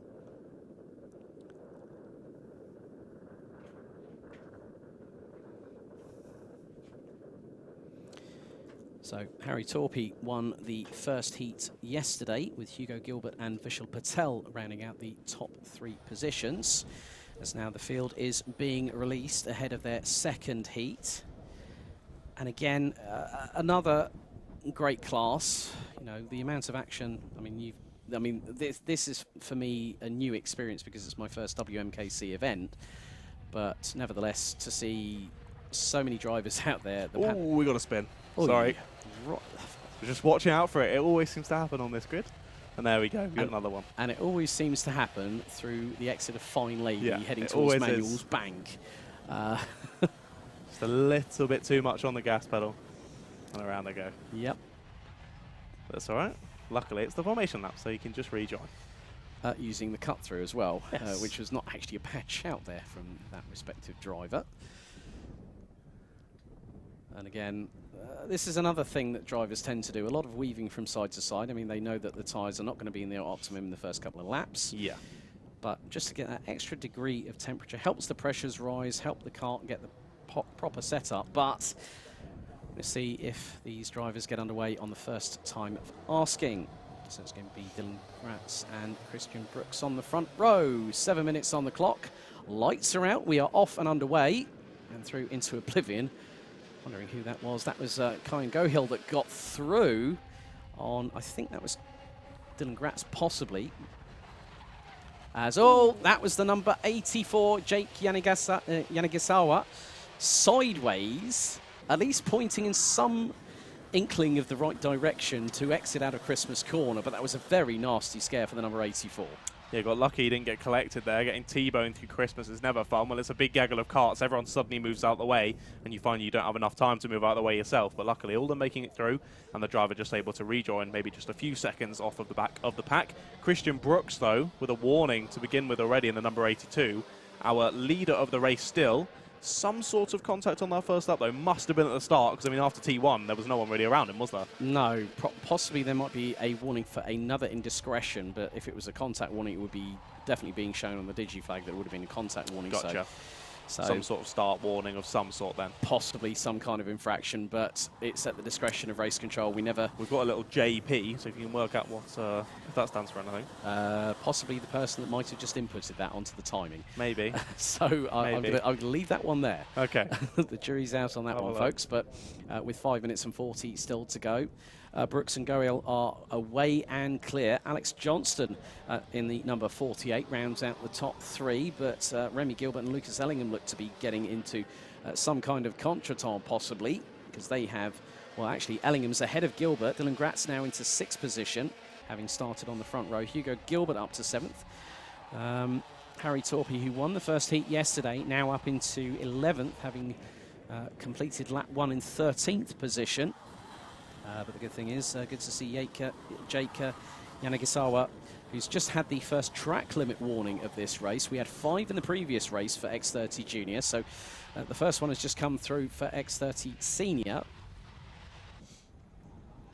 Looks like something might have happened in the first couple of laps to Vishal Patel as well. He's a number of seconds off of the back of the pack there, and was our 3rd place driver in yesterday's Heat 1. So not the best start to Heat 2 for Vishal. See if they got a few minutes, though, to bring it back and maybe get some extra points for our later heats in today, and, of course, the final as well, but not the best start for Vishal. No, not at all. Alex Johnston has just put in the fastest lap of the race. Mechanical black flag for Hugo Gilbert on lap number 4, and we'll have to park that kart, I'm afraid, with the number 51. So, who finished 2nd in the first heat yesterday, side by side here. Now, that is actually Hugo Gilbert, and that is lovely. Now, it looks like it's from the back end of the kart, and there is a little bit more. Well, there was some kind of vapor coming from the back, and that looks that's from the back of the engine. Yeah, definitely a mechanical there. But you saw they got a little bit held up there and dived up the inside. Sebastian Murray took 2 on one corner, just with a little bit of a kerfuffle between the other two. So that was lovely reading of the situation from Sebastian Murray, and up into 6th he moves. Yeah, Harry Torpy now up from what was 13th after lap number 1, now up into 9th position, having jumped up ahead of Dylan we've Gratz. got one driver off. That possibly could be Hugo Gilbert. Went straight on. So, yeah, something clearly going wrong with the kart. Possibly the kart we already knew something was going wrong with. Yeah, definitely the case, but we are now past half-time on the counter ticking down from 7 minutes, as Alex Johnston now is really up close and personal with Kyan Gohill. And again, the mechanical black flag showing to Hugo Gilbert, who has now more, who looks like that will be the case. Yep, Gilbert tumbles down the order, but Alex Johnston now getting up close and personal. Top 3 covered by just under 6/10. There is the yellow flag going through into Inkermans. So now going through into Osiers. And Alex Johnson right up close and personal to the back bumper. Lucas Ellingham, in the meantime, has just set the fastest lap of the race, 44.52 seconds on lap number 5. Took a quarter of a second out of Alex Johnson on that previous lap, but the gap between them is just about 1.3 seconds. Alex Johnson now has to get a wriggle on if he wants to try and do something, but there is a yellow flag going through into Oblivion and into Crook as they make their way through Fine Lady and up towards Manuel's Bank before the right-hander here at the top of the hill at Christmas Corner. Johnston's just waiting for his time to pounce, and Gohill's got to anticipate that. He has indeed. It all becomes quite the interesting game of cat and mouse, doesn't it? Especially in these types of racing. These guys know what they're doing there. X30 senior drivers, we've got another driver stop. That's the 97. That's Tom Ryan. Tom Ryan, our only novice in this race, out. And that was on the approach, looks to be Ashby's there. So, but now Alex Johnson looking for the move on Gohill, going through pit bend. Nice move there by Johnston to now take P2. And now the number 48 can start chasing down Christian Brooks. But don't forget about the 99, Lucas Ellingham. How could you forget? He's leader of our championship, currently in X30 Seniors at Whilton Mill Kart Club. Now in 4th, and now right on the back of this pack with the fastest lap in hand of a 44.45. So Lucas Ellingham could be up 2nd within no time. Already goes for it up into 3rd. There he is. Takes no time at all to steal the position away from the number 95 of Kieran Gohill. Sorry, Kian Gohill, my apologies. Up into 3rd goes Lucas Ellingham. Now just chasing down Mr. Johnston. Johnston now gets a track limit warning from race control, but in the meantime I've been keeping my eyes on Sebastian Murray in the 91.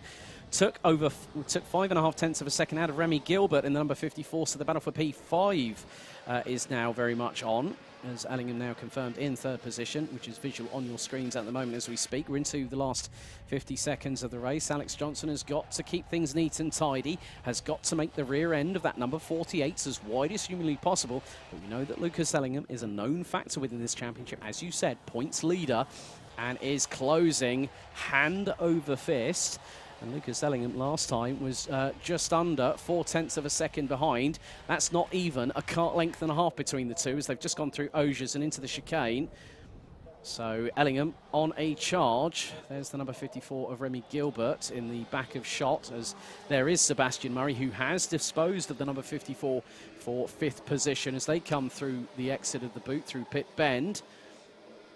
And Alex Johnson has now lost out 2nd position. Lucas Ellingham now gets his head down. They're going to be one more lap after this as the timer ticks away and hits 0 before the leader even hits Inkermans. Okay, so here we go, 1.5 laps to go. The big question is, will Lucas have enough time here to chase down our leader of Christian Brooks?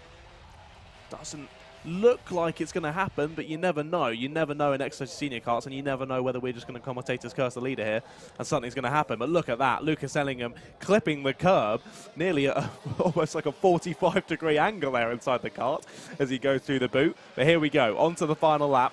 Not quite pulling the gap over Johnson that we thought he might, the pace he was showing earlier in the race. Still with that fastest lap, the only one dropping below a 44.5, but all the drivers in the high 44s. So serious pace here, especially up the front end of the field. We're nearly halfway through this final lap. Is Lucas going to get it? It's looking unlikely, doesn't it, mate? Well, he was half a tenth quicker than Christian Brooks. The number 82 now coming through in towards the boot for what is going to be the... Well, not through the boot, that's going to be through Osiers, my apologies there. Down the back straightaway into the boot for the 11th and final time. And Christian Brooks, the number 82, makes it nice and clean, coming through pit bend, and will take the checkered to win X30 Senior Heat 2.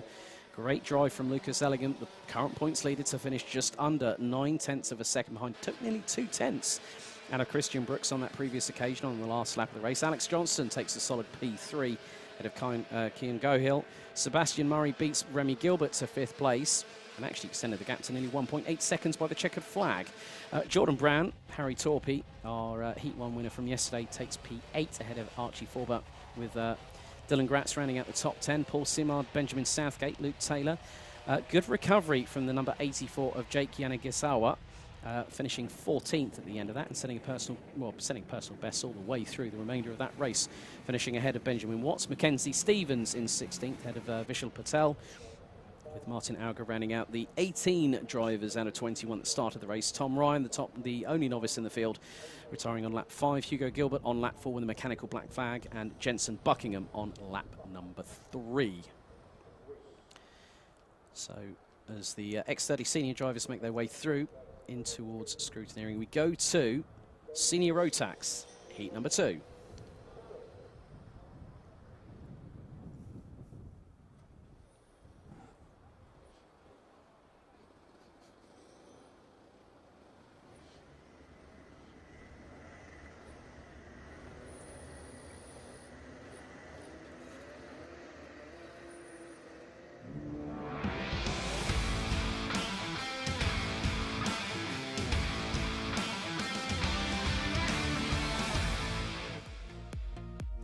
So let's have a look at Senior Rotax heat number 2. It's Elliot Barrell and Klaus Koika rounding out the front row.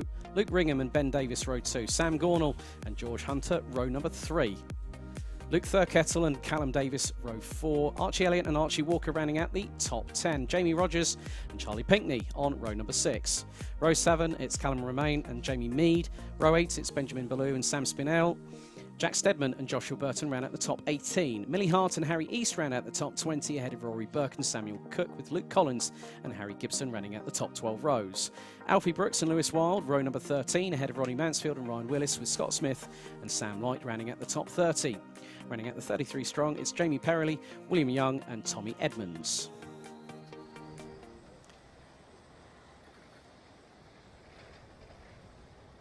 So we are going to see George Hunter. Well, it's going to be Ben Davis and George Hunter on the front row. Looks like they're all trying. There's a couple of stragglers at the back, but they're going to get into a very tidy formation here for Senior Rotax heat number 2. Red lights are out. We are off and ready and underway. So they have maybe 3 abreast at some points towards the back end of the field. All bit of a run wide there through Crook and through Fine Lady. They filter their way up towards Christmas Corner for the first time. Some drivers getting a little bit squeezed, and the 34 has pirouetted around 180 degrees. That's Millie Hart. And again, it's that scrabble for tarmac, isn't it, on that opening lap, because you just don't know, as it's 3 wide. Oh my goodness me, nearly going through into Osiers, but all 3 of them made it through nice and cleanly. A little bit of a bump over the curbs for one that got compromised. So they now go their way into the boot for the first time of asking. And it's the, just seen Jamie Rogers, I think, the number 69 at the head. Well, is now up into 2nd position, having started 7th. Sam Gornall leads the way, puts in a 47.12 and now has a lead of 1.5 seconds over 2nd place. Ben Davis, Archie Elliott, George Hunter, Luke Thurkettle, Callum Davies, Luke Ringham, Archie Walker and Jack Stedman round out the top 10. But Sam Spinell in the number 17 has just jumped up to 11th place from 16th. Yeah, Sam is pretty fast, so I'm not too surprised to see that, but a great first lap from Sam Spinell. Like you were saying, a couple of drivers just having to get out of moves there during that first lap, and these drivers are all so close on pace that a little bit of time lost there on a corner exit means you're losing 4 or 5 positions on that first lap. So all absolutely fighting for it on that first lap, but still over 5 minutes to go, and look how close they all still are. Well, look how close the lap times are. Sam Gornall and Jamie Rogers set exactly the same lap time as Sam Spinell, looking for a move on Thurkettle. That's up the hill as the number 17 has managed to get through. That could open the door for maybe Stedman in 10th position. And that would have been going through into Christmas Corner and through in towards Inkermans. But Sam Gornall has literally cantered away into the distance. We're only just over 2 minutes into this 7-minute plus an additional lap race here in Senior Rotax heat number 2. But positions are being gained. Ronnie Mansfield up to 15th from 18th. Ryan Willis has just jumped 4 places from 21st to 17th. But Ben Davis is feeling the pressure for 3rd place, because Archie Elliott in the number 54 is right on the tail, going through into Oblivion and into Crook. Little bit of a run wide there from Davis. That's going to give Elliott all the motivation he needs. Archie Walker sets the fastest lap of the race in a 45.61 second lap time, the number 93. And Sam Spinell, I know Sam very, very well. Met him back in 2017. Oh, bit of a run wide, and I think that has just opened the door. So Elliott has lost out a position, and that is to Ben Davis. They did swap positions, but Elliott's mistake there just caught him out. Yeah, they swap positions and then immediately swap back again, with a little mistake there on exit. So yeah, as you were saying, it just shows how close they are, the tiniest of little mistakes. And the person behind you was just grabbing that with both hands. Another change as they go over the line for 6th position. That's Archie Walker on Callum Davies, so a swap there in the middle of the pack. But again, these drivers just so close. 54 getting it almost completely sideways in the braking zone to Christmas there. That is Archie Elliott, so brilliant kart control being shown there by Archie. Yeah, always good to see that the amount of dexterity and the cat-like reflexes these drivers have in this class as we are past the halfway point of the timer, ticking down from 7 minutes to 0 before we get that last lap board. So the battle is very much on. This is the train for third. Walker's looking for a move. Up the inside of Hunter he goes, through into the boot and just gets that position nice and neatly done by the number 93. Now he's right on the back bumper of Archie Elliott. So it's the two Archies lying astern, and Archie Walker puts in the fastest lap of the race, 45.27 seconds. Extremely impressive, moving up through the order, and that's seriously being helped out by all these guys just continuing to battle. The fact that their pace is still so high despite battling as hard is amazing, as down the inside goes the number 54 on the 86. Archie Elliott finally making that stick, and there's a move gone wrong there. That was Davis. He just got touched by Elliott, and all of a sudden Ben Davis is pointing to the left as opposed to straight down the approach from Ashby's through to Wilkins, and that has given an opportunity. Contact warning given to Luke Thurkettle, who's now down in 14th position. And it's really getting a bit heated under the collar because Archie Walker now has got some clean air. He's got a bit of time to find, nearly 1.8 seconds in the next 2 minutes and 10 seconds, but Elliott getting mugged a little bit by Hunter. And then also, that was, I think that might have been Davies. That was Callum Davies, the number 95, just managed to get through on the approach into Inkermans.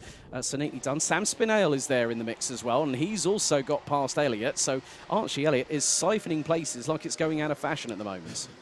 So we've lost Davis from this battle, and then Davies comes to join. So we're not missing out there. But yeah, frustrating for Davis, having a great race up to this point. But as you can see, just how quickly it can go wrong in such a short heat like this. But these drivers continuing to battle, as you say, like there's no tomorrow. Another fastest lap of the race for Archie Walker there in third, a 45.22 seconds from Archie. We've got a driver off. That's the number 66. That's Samuel Cook, I'm afraid. And that is his race done and dusted. And there goes Sam Spinale up the inside through Christmas Corner on Callum Davies. Archie Walker that time around took nearly 4.5 tenths of a second out of Jamie Rogers, so there is a possibility that Walker could catch Rogers and pass by the end of the race itself.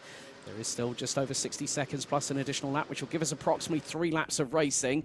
But Sam Spinale has done a great job so far on the X-Kart chassis. He's trying to get past the number, well, that is the, well, Sam Spinale's got, that is... It's the number 50.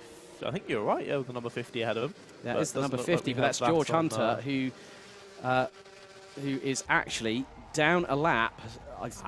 Well, whether that might be whether there's a possible reset on the timing on the cards, but Spinale is using it as a, well, he's going to do it as a bit of an overtake, and through into Ashby's goes Sam Spinale, and there is Callum Davies. Archie Walker again, another fastest lap of the race, 45.17 seconds. Oh, and he's got that gap down, and there's that's Jack Steadman.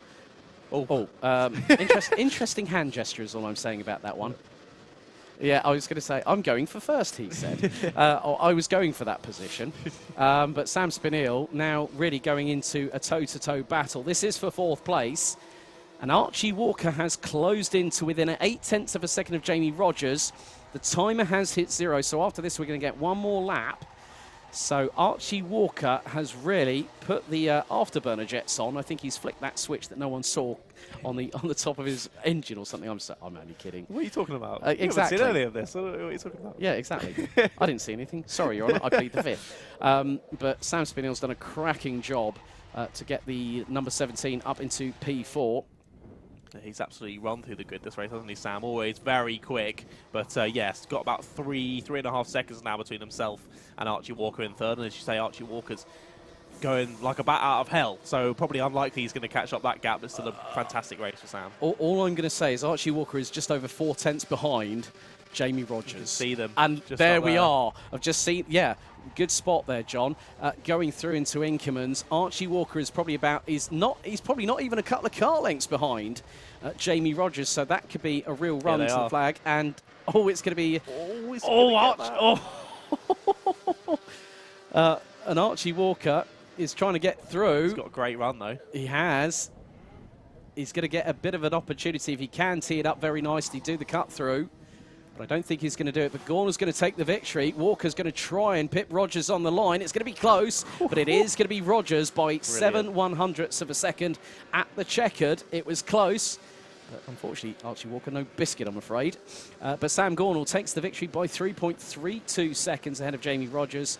Archie Walker rounds out the top 3, also posting the fastest lap of the race. Sam Spinell rounds out the top 4 ahead of Callum Davies, Alfie Brooks, Jamie Mead, Ronnie Mansfield, Jamie Perrelly and George Hunter rounding out the top 10 positions.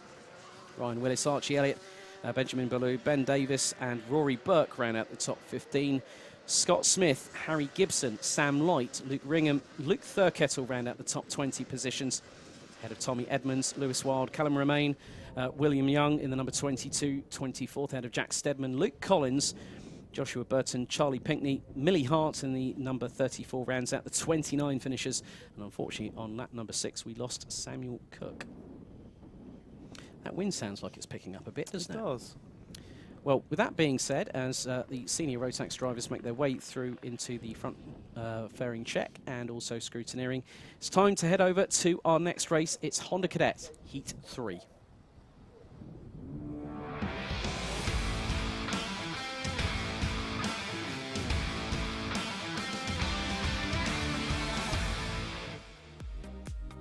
Right, let's take a look through the grid for Heat 3 for Honda Cadets.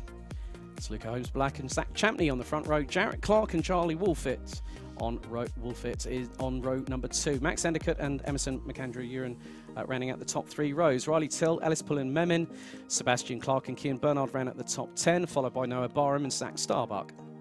Oliver Warner and Charlie Warren, row number 7. Finley Lines and Oliver Meek, row number 8 with Harry Taylor and Sebastiano Tuzeo rounding out the top 18. Rocco Shenton and Andrew Dixon round out the top 20. Ahead of Samuel Gamio, Oliver Majewski, Sergio Wirtz and Alice Fairclough.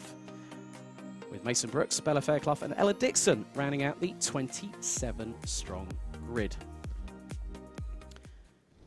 And the rumble of the engines signifies that the drivers will now be sent out of the dummy grid and onto their formation lap before again taking that standing start. It's as you said, we were having this discussion earlier on about the standing starts being very, very different to rolling starts, but I think it's always quite good because some of these drivers will look to progress through the order. You know, I mean, there's drivers that have taken titles or have competed for titles, the likes of Keen Nakamura Berta, who's now running with Kart Republic over in OK Senior, Mitchell Givens, who now has turned his hand to drifting, I understand. Daniel Ginchard, very well known through X30 Junior and Junior Rotax circles, also has raced as a Honda Cadet over years past. Kasper Tomilewski has also raced in this category amongst a myriad of other drivers, but it's really good to see that the standing start is very much a safety operation, but it's also very good to get the reactions of the drivers sort of instigated. And when they move up the classes, they'll find, oh, hang on, I've got to go from a standing start to a rolling start. What's happened here? Yeah, no, exactly. No, as you say, mainly for safety, make sure these drivers are getting used to it on circuit. But yeah, gives you a good baseline to work towards because, as you say, you'll go from standing in this and you'll go to rolling starts with better karts. But then as you get further up into cars, you'll likely be going back to standing starts. So it gives you a good baseline to work on, but looks like they've gooded up pretty quickly. We could be underway relatively shortly. Indeed, so the red lights are on the Digi flag and 7 minutes are on the gantry.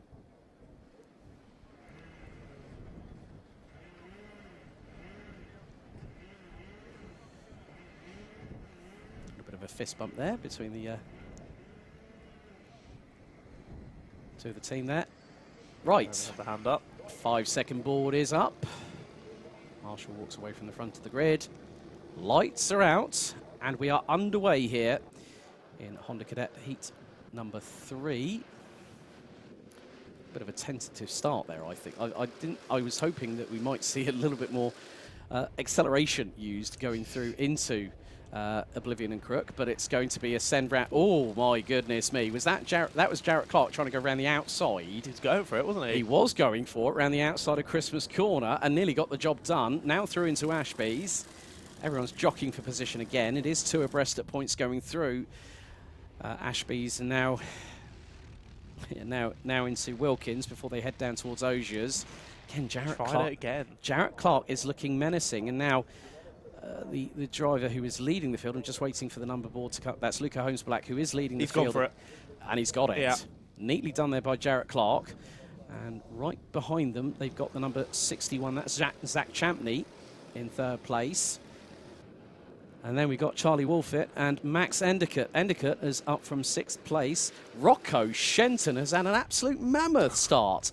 Up from 19th on the grid to 11th and has just set the fastest lap of the race in the process. Would we expect anything less? No. But just to see that kind of lightning start from Rocco Shenton, brilliant work by the number 86. I'm going to expect he's going to probably pick off another couple of karts in front by the time we complete lap number 2. But it is Jarrett Clark leading the way from Luca Holmes-Black. Zach Champney rounding out the top 3. Charlie Wolfett and Max Endicott. And we have had, yes, one driver running away from rather quickly, I might add. But we're a minute and 45 in, and Jarrett Clark leading the way. Now, he took the Heat 1 victory yesterday afternoon, and that is a yellow flag. There is, I'm just keeping an eye on the live timing, and it's Samuel Gamio that has ended up, well, we've had a couple of drivers drop back. Mason Brooks was one of them. Gamio dropped all the way down to 20th position. The other driver looks to be, well, Bella Fairclough in the number 63. I believe I've just seen Shenton take 5th as well. So continue watching him. There's this group of 4 at the front, then a small gap, and then basically everyone else, I think, led by Shenton at the moment. Small gap is a quarter of a second. Yeah. Because he just took nearly 5.5 tenths out of Charlie Wolfett. Oh, and we have had a driver there. That is the number 95 that is off. Oh, it's Charlie Wolfett. Oh. 5th place. And Marshall running to the scene. Yeah, now clutching at his wrist. Yeah. Never like to see that in karting. Right, okay, so there may be a medical team might be called to Charlie Wolfett, and that involved 3 drivers. 3 drivers. One of them was well, it was Emerson McAndrew-Uren, who actually and we've had a red flag. We've had a red flag. Not at all surprised. Very, very shrewd call by the team on site. So it is going to be a red flag stoppage here for Honda Cadet Heat number 3 after that incident on lap number 4 there. Indeed. So yeah, it was. We believe it was LS Pullen Memin, Emerson McAndrew-Uren, and our final driver that went off that was clutching their wrist from 5th place, wasn't it? Yeah, Charlie Wolfett was running with Max Endicott in the number 13. They were having a brilliant scrap, weren't they? At the front of the field, all of them getting involved, and we were only a couple of minutes in. So always sad to see a red flag, but as you'll see, the drivers will all just sort of grid up really on that back straight, bring the kart to a halt, and we'll wait and see what happens. Yeah, medical vehicle on its way to Charlie Wolfett as we speak. He was clutching his left forearm. Yes. Yeah, quite a typical injury that we see in these kind of karts, but never nice to see. But yeah, as soon as we saw the marshal check on him and he shook his head, you knew the evidence was coming straight out, because safety has to be the #1 priority. That's always the biggest thing we all know about motorsport. There is a danger risk involved, and the way that the marshal at that point straight away, as soon as he called on the radio, I knew straight away. I thought, hang on a second, we're going to have a red flag there, but we always wait until we get the confirmation. So we have had a red flag stoppage with 4 minutes and 8 seconds remaining on the clock. And one of the interesting things before the red flag actually happened, as there is the number 63 kart, that's Bella Fairclough's kart. Front bumper looks a little bit indented, let's say. Yeah, that was slightly early in the race, wasn't it? A couple of laps before our stoppage, having some sort of incident, but the kart looking a little bit worse aware. Main thing is Bella was quick to get out. That was who we saw running, wasn't it? It was indeed. I do know that Bella and Alice's dad, Will, who was actually running in the JCW Mini Cooper Challenge a couple of years ago. Very, very good friend. But yeah, Bella not having the greatest of start. But the good thing was she got out of the kart straight away, got out of danger, and that was very, very good awareness. And that's one of the things, is that if you know that you need to get out of dodge very, very quickly, you've got to do it. Exactly. And to be fair, it looks like the ambulance already on its way back to its spot, so looks like we could be getting underway quicker than we thought. The 95 still stranded there in the middle of the grass. Wait and see if that gets collected, or maybe waits until the end of the race to collect that one.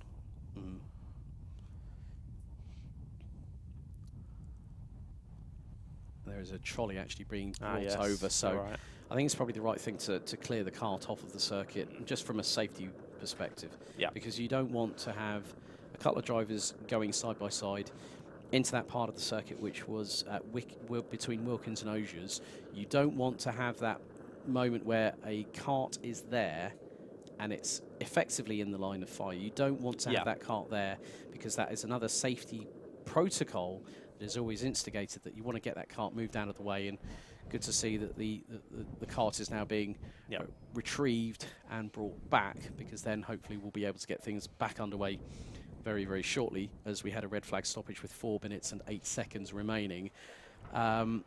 So they have actually put it back to the previous lap, with Jarrett Clark actually leading by just over 2/10. Luca Holmes-Black actually was 7/100ths behind Jarrett Clark, so when they completed their third lap, and then the red flag came out. So it looks like and Finley Lines, the number 94, Finley, son of Stuart Lines. Do you know who Stuart Lines is? No. He's the man that runs the TCR UK Championship. Ah, gotcha. Also a racer in his own right, so good to see Finley out on circuit as well. Followed his career as a Honda Cadet for the last couple of seasons, and he had made his way up to 9th place. So I would imagine there might be a little bit of a grid reassortment in order to get things back underway. I think so. And that's a good... That's an interesting pathway through motorsport as well for that driver with TCR. Another brilliant series that you can watch on Alpha Live as well is TCR. So definitely a series that I've seen much more of in the last couple of years. And they've really made headway in British motorsport, so TCR is always a fantastic series to watch. Yeah, definitely. Drivers such as Chris Smiley, Jessica Hawkins, and Wharton Eels, to mention a few others. So we are just waiting for... We can see that kart just getting pushed off towards the pit lane now. Yeah, like you were saying, it was in a bit of an interesting spot there. I've seen drivers make it onto that bit of grass from both sides of the circuit. So have I. Yeah. So have I. But the main thing is that with the safety being paramount, as always, a great job by the team here at Whilton Mill, and I think things are going to be... So the driver that was actually... there was one driver actually on the start-finish line, whereas everyone else... was lined up on the back straight, heading in towards the boot. Well, they seem to be rejoining the back of the pack now. So I imagine, I don't know where they would have been in the pecking order. However, if they brought it back a lap, I'm not sure if them going around again will that now force them to drop down to the back of the order or not. But we'll have to wait and see once they come around to restart again. But yeah, that's usual rules. Is come and park it on the back straight, not the front straight, because the front straight is needed for access for the ambulance. So back straight is always the go-to. But yeah, as you were saying, looks like we should be getting this underway again relatively shortly. Drivers just getting their engines all restarted, get warmed up a bit. Well, there's actually some engines being fired up in the paddock, I think, from just what I've just heard. Yes. But there they are, all the Honda Cadet drivers that will be going into battle once again. Some of them having a little chat as well, just before they get ready to go out. Again, the visors are up now. Friends again. Then once it restarts, visors back down. Friends again. No get a nice little breeze going through that gap where the visor would normally be shut. Yeah. As you were saying earlier, it does look like the wind is picking up. So a lovely little breeze it will be. Trees are getting a bit of a pummeling in the background there, aren't they? Yeah. Hopefully we don't see any karts we're going to take off. That's not what we want to see. No, we do. No wings. No, we do. We wish for that not to happen at all. But one of the other things, obviously, where the dummy grid is, you've got also that sort of like it's very dusty there on that path, isn't it? So that could be kicking up a lot of dust and getting into people's eyes. So hopefully people have, well, I'm sure that quite a few people might have their sunglasses on because the sun is radiating warmth onto the circuit, which is a nice sight to see. Very nice, very nice. I was going to say it's not something we usually see at Whilton Mill, but actually Whilton Mill's usually not too bad. I've seen some different arrays of weather. I think there's some other circuits that they're more notable to being wet, despite it being sunny about a mile away. Won't name any names, but yeah, Whilton Mill usually okay. And today another glorious day up in Northamptonshire. Yeah, I've actually been at the circuit when there's been racing at night time, and that was with the Bambino Kart Club Winter Grand Prix back in 2018. Which was quite an interesting proposition, seeing drivers racing under floodlights, and actually it was pretty good. Difficult for a commentator though, because you're trying to check out the numbers and you're like thinking, right, I'm having to squint a little bit here because I can't see the numbers, and then you sort of like finally see the front Nassau plate, and then all of a sudden, yep, there you go. Yeah, I felt pretty bad for Andrew and Howard, Double Dash Motorsport Media, who were doing the commentary for the qualifiers for BUKC for this season, so it was end of last year. Yeah, my race went into the dark at the end, and if you can imagine with the Club 100 cars, they all look exactly the same, and it was so dark under the lights, they couldn't see a thing, so they wouldn't have a clue who was battling. They just had to be talking about what was going on without having a clue who it was. But a little bit easier with this for us, luckily, with all the different liveries, as we were mentioning earlier. Some stunning different liveries in the paddock makes it a little bit easier for us, at least. And saying that you have mentioned Club 100 and the BUKC, you have to give a shout-out to John Vigor as well, Club 100 and the BUK. Well, John's a great bloke. Salt of the earth, that guy. Interviewed him at Kartmania back in 2019. What a character that bloke is. But he's done great strides forward with Club 100, who are now in association with BRP Rotax in Austria. And also the BUKC seems to be going from strength to strength, which is great, and you can actually catch coverage of those respective championships on Alpha Live. Indeed you can. And this year, relatively new, I mean, we had the Young Drivers Championship last year. We now have the Juniors and the Cadets in Club 100 as well, which has started this year, which has been fantastic so far. I was at the commentary for round 1 of the Cadets, which was round 2 for the Juniors at Buckmore Park, and the racing was absolutely fantastic. So yeah, I'd recommend tuning in when they're next up for the rest of the year. But as you said previously, so much going on Alpha Live. If you just click that subscribe button, you'll have so much motorsport coming straight at your feed. And make sure the notification bell's on as well, because then you'll get a little bit of a notification on your smartphone or your laptop or your desktop computer when something is happening here on Alpha Live. And we do appreciate all the support that the channel is given, and a big thank you to all the team behind the scenes, like Luke Austin and James Fitchie. James, who is actually our broadcast director and decided to pump Piers Morgan through our ears earlier on and gave us both a fright at the same time. And what's more, it was bleeding loud. Piers Morgan at 150% volume. Not quite how I wanted to start my Sunday, but we've enjoyed some racing alongside nonetheless, and hopefully this one getting underway again relatively shortly. Recognise another face there, Alfie Cockrell, who's actually working with Max Endicott. Max Endicott actually recently took his first Virators Motorsport UK British Kart Championship podium, I believe, and I think it might have been at Lark Hall. So really good to see that he's making some strides forward in Honda Cadet as well. Yeah, just a barrage of talent in this field, but yeah, hopefully we'll get things underway. They put them into a dual file setup here. It looks like we might go back into grid spots, doesn't it? We're looking right now. Get them restarted again, of course, standing start rather than rolling start. But all the ambulances now back at their usual points, which is a good sign, I think. Yep. Just sorting out everything at the back end of the grid now, so drivers being pushed along into the relevant positions. So we were just around about 38 seconds before the halfway point of this third heat, before the red flag came out.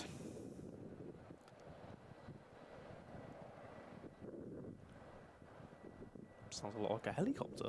Oh. Someone's flying in to come and watch the Whilton Mill Kart Club round 6. Hopefully there's a helipad a bit further away from the circuit. They suddenly land at Ogers. I don't think they've got enough room for that. Jarrett Clark has expertly navigated around the helicopter. And he goes sideways at the same time. Sorry. We digress. We digress. A couple of the drivers out of their karts as well, having a little wander around. Just having a check with some marshals. Maybe not where you want to be at the current time. Ready to get back underway. He's going to run back over to the pit lane though, so possibly either retiring from the kart earlier this race or in a completely different race. I'm not sure. There's so many people out on track now. We don't know who's who, but it looks like they're all managing to move on their way back to the pits now, which is again another good sign, seemingly.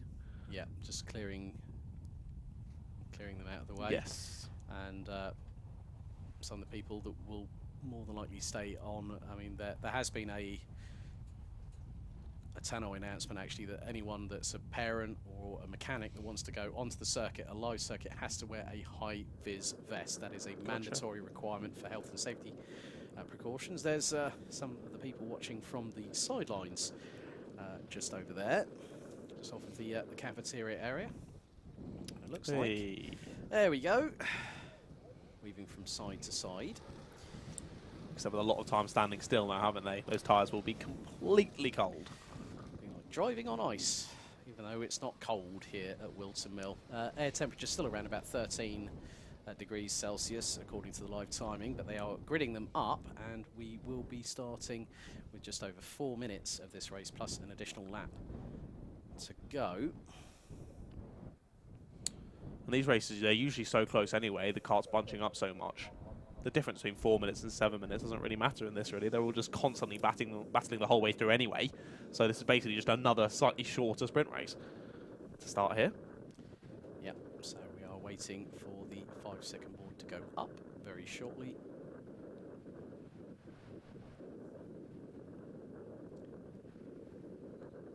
Blue board's up at the back. 5-second board. Lights are out and we're back underway in Honda Cadet Heat number 3. As Jarrett Clark will lead the field through Oblivion, and it's a synergy 1-2-3 at the moment, but Zach Champney trying to get up the inside of Max Endicott, and that was going through Fine Lady, and the number 61 looks to have made the move through. Right behind is Rocco Shenton in the number 86. Anyone got the Jaws music on standby? Ready to go. Look at them going down into the heavy braking zone. Oh, we have a spinner at the back as well. I think that, who was that? That was the number 50 having a spin. Yeah, Sebastian Clark, unfortunately losing the back end through Ashby's. Indeed, there was a lot of drivers getting it pretty hairy under the brakes. The incredible kart controller, specifically from, was that the 86? Yeah, it is indeed. Of course it is Rocco Shenton. His kart control was just amazing into the braking zone. And he already looks like he's pressuring for P1 here. Yeah, Luca Holmes Black in P3. Max Endicott back ahead of Zach Champney in the number 61. Finley Lines, however, has now got up into 6th place as it's side by side for the lead. One of the karts has gone off, exit stage left. Wondering if that was either Holmes Black. That was the number 28 off, out of 3rd position. So Max Endicott having to battle away with Zach Champney for 4th place, which gives Finley Lines another position. So the number 94 up into P5. Indeed it was, yeah. Finley Lines have another good race. Someone we often see at the front of the field, but Rocco Shenton only takes, what was that, a lap and a couple of corners to go from 5th to 1st here on our restart after quite the lengthy red flag period. So Rocco Shenton in that number 86 now into the lead. Not quite putting out a gap yet as we've got a kart off exiting the boot. That's the number 33. That's McAndrew Uren in the who was running in 7th place. You're right. And drop all the way down, right out of the top 20, down to 23rd, behind. Well, I mean. Yeah, for some reason it says Rocco Shenton has dropped down the order. That's definitely a timing issue. No, we can see him. He's right there. We can see him front and centre with just under 2 minutes to go. And he is leading from Jarrett Clark, probably to the tune of maybe just over half a second. Then it's a further second back to Max Endicott. Oh, and another that spinner. Was possibly the number 22, maybe Noah Barham, I think, might have just lost it there going through into Ashby's. As the drivers make their way through, there's Majewski in the number 40. There we go. So Rocco Shenton was just under half a second, so I wasn't bad off, that bad off my guesstimate there, by about half a tenth. But yeah, this battle here, that's the number 92. That's Charlie Warren, who is sitting in now 8th position because Zach Starbuck in the number 88 has gotten past in the Project 1 kart. As they go up the hill through in towards Christmas Corner. It's getting a bit tight at the sharper end of the field because now I just spotted that Max Endicott has closed in on Jarrett Clark, and with them might be Finley Lines. Well, Finley Lines might be up with, is actually with Max Endicott, and they've got Zach Champney behind them. Majewski is battling away with Starbuck, who absolutely launches it over the curbs, going through into Wilkins as they exit their way through Osiers. Head down there for Max Endicott. Finley Lines in the tow, into the boot they go, with 45 seconds on the clock. And they're running at around about a 53.6 for Rocco Shenton on that previous lap. He's just put in the fastest lap of the race, a 53.17, but then Charlie Warren down in 8th puts in a 53.12. Betters that by 0.5 of a second. So we now go on to the penultimate lap of the race, lap 8 out of 9. It's getting a bit closer there between Majewski and Starbuck in the battle for P6. They've got Warren and Barham not too far behind, but then looking a little bit further forward, it's getting a bit brazen going through into Ashby's there. It might have been round about sort of the lower part of the top 15, I think, as the timer now officially hits 0. And this is the Oliver Majewski train that we've just had into shot, but Max Endicott has still got... Oh, that is very wide. That is the number 23 that has just gone off, and that's Oliver Warner, who was running 13th ahead of Ellis Pullin-Memin in the number 46, but the last lap board is now out. So Rocco Shenton leading Jarrett Clark, who's just done a 53 dead-on-the-nose lap time on lap number 8 of the race, and he closed up by nearly 0.3 of a second, and it's been one apiece so far, I think, between Rocco Shenton and Jarrett Clark, if memory serves me correctly. So it could be one's going to get the upper hand, because there is one more Honda Cadet race. There's 4 heats today. Oliver Warner gets a contact warning from race control as everyone's scurrying. I mean, Finley Lines just went round.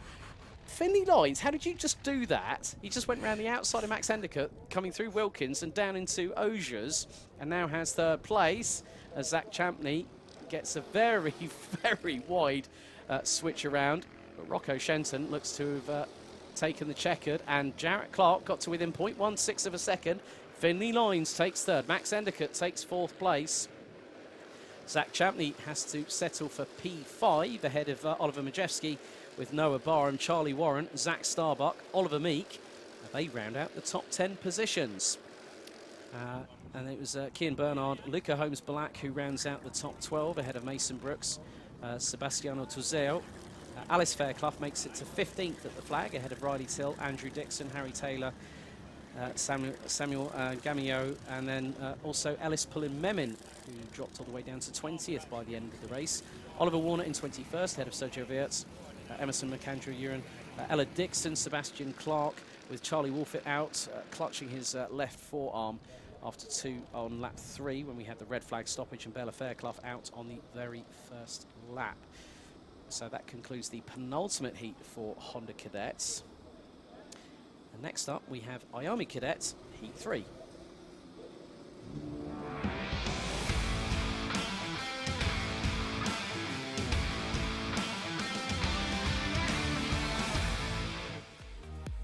So let's take a look through the grid for Heat 3, IAME Cadet.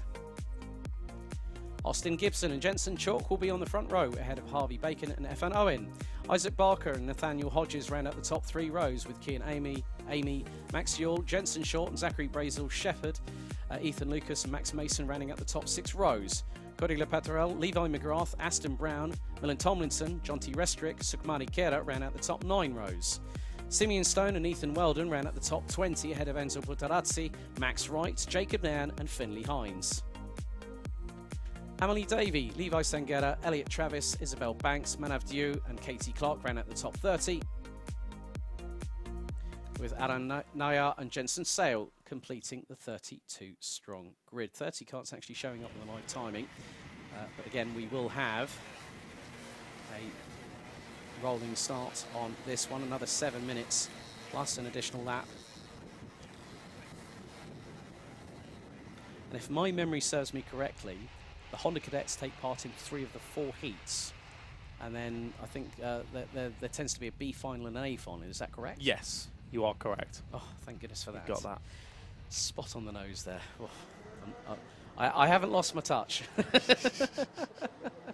It's been great racing so far. We are now ready to get underway. It's Austin Gibson and Jensen Chalk on the front row. IAME Cadet Heat number 3. It's a full start. Yeah, it didn't look like they were closed up enough there for the start. So we'll just go around and do it again. It's the reset button that's been hit. Yes. Yeah, another chance for the drivers to do it. They'll quickly pull around again, start to warm their tyres. I will mention just about that last race with the Honda Cadets. I have just noticed that Rocco Shenton, of course, as we said, last round in round 5, got the clean sweep. So far has both heats today. Only didn't win the heat yesterday because he wasn't here. So that's the only reason he doesn't have the clean sweep so far today. So Rocco but there was no curse put on that. Shenton. There was no curse put on that one because we didn't arrive until this morning, did we? No, exactly. So there you go. It's clearly all on us why Rocco Shenton's doing so well, obviously. But yeah, let's look forward to the IAME Cadets instead. See if they can do it the second time of asking, get this one underway. Yep, so it's Gibson, Chalk on the front row as we go in for a second time of asking to get IAME Cadet Heat number 3 underway. Revs rise. This time the lights are out. We are off and underway. And through into Oblivion and Crook for the first time. Good start by Austin Gibson. Jensen Chalk rounding out the top 2, so the front row stays as it is, but Austin Gibson a little bit wide coming through Fine Lady. As it's getting a bit... nearly 3 wide, nearly 5 wide coming out of Christmas Corner. One IAME Cadet has just dropped a couple of places coming through the run between Christmas and Inkermans. But it is Austin Gibson that leads the way ahead of Jensen Chalk. And I think there might be Nathaniel Hodge. That's Nathaniel Hodges in the number 93. Jensen Chalk not hanging about here, trying to get past Austin Gibson. Elliot Travis, the number 37, in 25th position, gets a contact warning from race control as we are about to complete the first lap here at Whilton Mill. And Jensen Chalk looking to just put the pressure on at the moment. And Jensen Chalk just puts in the fastest lap of the race, 54.20. Again, Gibson runs that little bit wider than Chalk, going through Fine Lady and up towards Manuel's Bank. Looks like it could be a change. Yule up the inside of Hodges, side by side, but Hodges keeps it pinned round the outside of Yule to keep the position going through into Inkermans. Yeah, this battle is brilliant, all super close at the front. I will just say one thing as well, Harvey Bacon not with the greatest of starts. I saw him on the left-hand side of the grid. It looked like he just put his foot down and the kart just didn't really do too much. So losing over 20 positions, I think it was. No, sorry, 14 on that first lap. So Harvey clearly having some difficulty with the kart. I saw him coming up towards Christmas, just jumping in the seat, clearly very frustrated that his kart wasn't doing what he wanted it to do, but possibly got underway again. We might see him go back up the order, but frustrating for Harvey. We come to the end of another lap, and these top 5 still in the same order. However, maybe not for too long. They're still incredibly close. Just over 5 minutes to go in this one. Yeah, Austin Gibson's just put in the fastest lap of the race. A 53.31 for the number 52. Jensen Chalk now coming under fire from Nathaniel Hodges, who looked up the inside of Christmas. Chalk very quick to close the door, but now that's bringing in Yule and Amy into the fray. So that's a 4-kart battle. Do not try and go 3 wide into Ashby's. Thank you very much. And Jensen Chalk still holds on to second position by the inner fabric on his race overall. So that could have been nearly a bit of squeaky bum time right there for Jensen Chalk, but he managed to keep it pinned. John T. Restrick has just had a warning, a contact warning from race control, as again Hodges is trying to put the pressure on to Jensen Chalk. This is giving Austin Gibson the opportunity that he needs to just pull away. The gap was 3/10. It's now doubled. It has indeed. Brilliant pace up near the front of the pack. As I said previously, this not changing too much. Still some moves going for it, and there is going to be a move there up the inside for 4th position. Change it around, that's the 75. That's Yule going ahead of Amy. So finally a change to the front of this one. Might be a change for 3rd too. Down the inside, a little bit late. There might be some contact there on the apex. Not quite, managing to keep their bumpers clean for now anyway. Ooh. As there was, yeah, I saw that. That was Yule having a slight touch with Amy, and that has brought in Max Mason. Cody Lepaterel running out the top 8 positions ahead of Isaac Barker, with Sukmani Kidder rounding out the top 10 positions. Finley Hines, the number 57, has just set the fastest lap of the race, 52.86 seconds, as we're now halfway through the timer, just under 3.5 minutes to go, plus an additional lap. And Austin Gibson extending his lead over Jensen Chalk to just nigh on 0.8 of a second. Nathaniel Hodges rounding out the top three, being followed by Kian Amy, Max Yule. And now Amy looking up the inside of Hodges. That was very, very close going through Christmas, but I think Max Mason might have the ringside seat here. He does indeed, just hanging back for now, isn't he? Just waiting, suss out that move as the squeezed wide. The number 93 is that onto the grass. Indeed, Nathaniel Hodges losing out there. But still, I think just about keeping ahead of Max Mason. Not for very long. Down the inside goes Max, and he squeezes him out onto the grass as well. 93 getting very acquainted with the green stuff on that lap. Not on the tarmac, though, I'm afraid. It's all. That was the number 30 going through. That was Jensen Short being followed by Sukmani Kira in the number 44. And Finley Hines scythed through them all there, getting a few positions. So Finley Hines having a great lap there. How many positions does that jump him up? Wait for the timing to update, but I believe it was around 7th or 8th position. It is indeed 7th place for Finley Hines. And is right on the back bumper of Nathaniel Hodges. I think it's just gone through. Yes, he has. Nathaniel Hodges. And there has been a change between Jensen Short and Sukmani Kira, with the number 44 going ahead of the number 30 through Christmas Corner. So a nice move there from Sukmani Kira as we head into the final couple of moments, plus an additional lap of this third IAME Cadet Heat. But Austin Gibson is pulling away from Jensen Short. The gap now is 1.06 seconds. And then you look at the gaps, I mean, Kian Amy and Max Yule battling away, but then Sukmani Kira trying to get on with business, trying to get past Nathaniel Hodges. Won't get through there at the top part of the boot, as that is going to be a train of 7 karts behind Nathaniel Hodges. And that's the battle for P7, because Finley Hines has gotten away and is nearly 6.5 of a second up the road, and is now trying to chase down Max Mason in 5th, and they're nearly 3 abreast going into Christmas Corner. And the number 88, that was Cody Lepaterel, loses out. I think that was Levi McGrath that got through in the 68, as Jensen Chalk now having to really fight tooth and nail with Kian Amy for that second position. So the number 46 getting all kinds of aggressive, controlled aggression, I might add, as we head into the final 60 seconds. But this train here behind these two battling over second and third. Max Yule is going to be salivating over this one, waiting just for that to happen. And now here goes Amy up the inside of Chalk, going through into the approach into pit bend.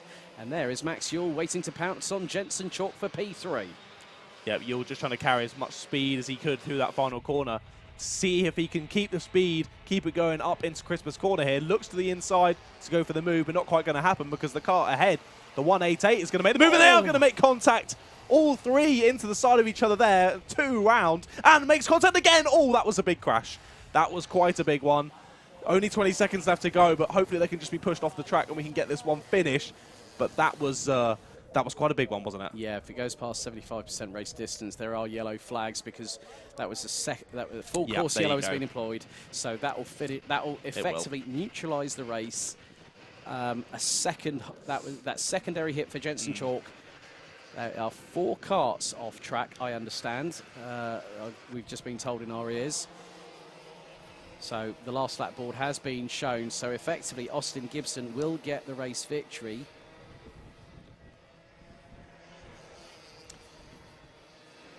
So 3 drivers, I understand, still in their karts at the moment. A couple of drivers, well, one's actually gotten out and walked away from the kart, which is really, really good news.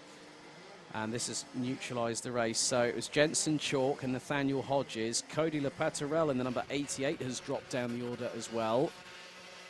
It was quite similar to how we mentioned earlier, wasn't it? Like the parting of the sea of the karts ahead of you, and then you just find suddenly you're in the side of someone else who was stopped, who you just did not see at all. So no one at fault there for that one. Just a racing incident that can happen at quite a blind corner. And yeah, we'll just hopefully keep you updated on whether all the drivers are okay. Yeah, so they will be, so effectively it will finish under a full course yellow after 9 laps. And Austin Gibson takes IAME Cadet Heat number 3 ahead of Max Yule and Max Mason, who complete the top 3 positions. Finley Hines and Sukmani Kira round out the top 5. Levi McGrath, Isaac Barker, Enzo Butarazzi rounds out the top 8 positions ahead of Ethan Weldon and Jensen Short. Kian Amy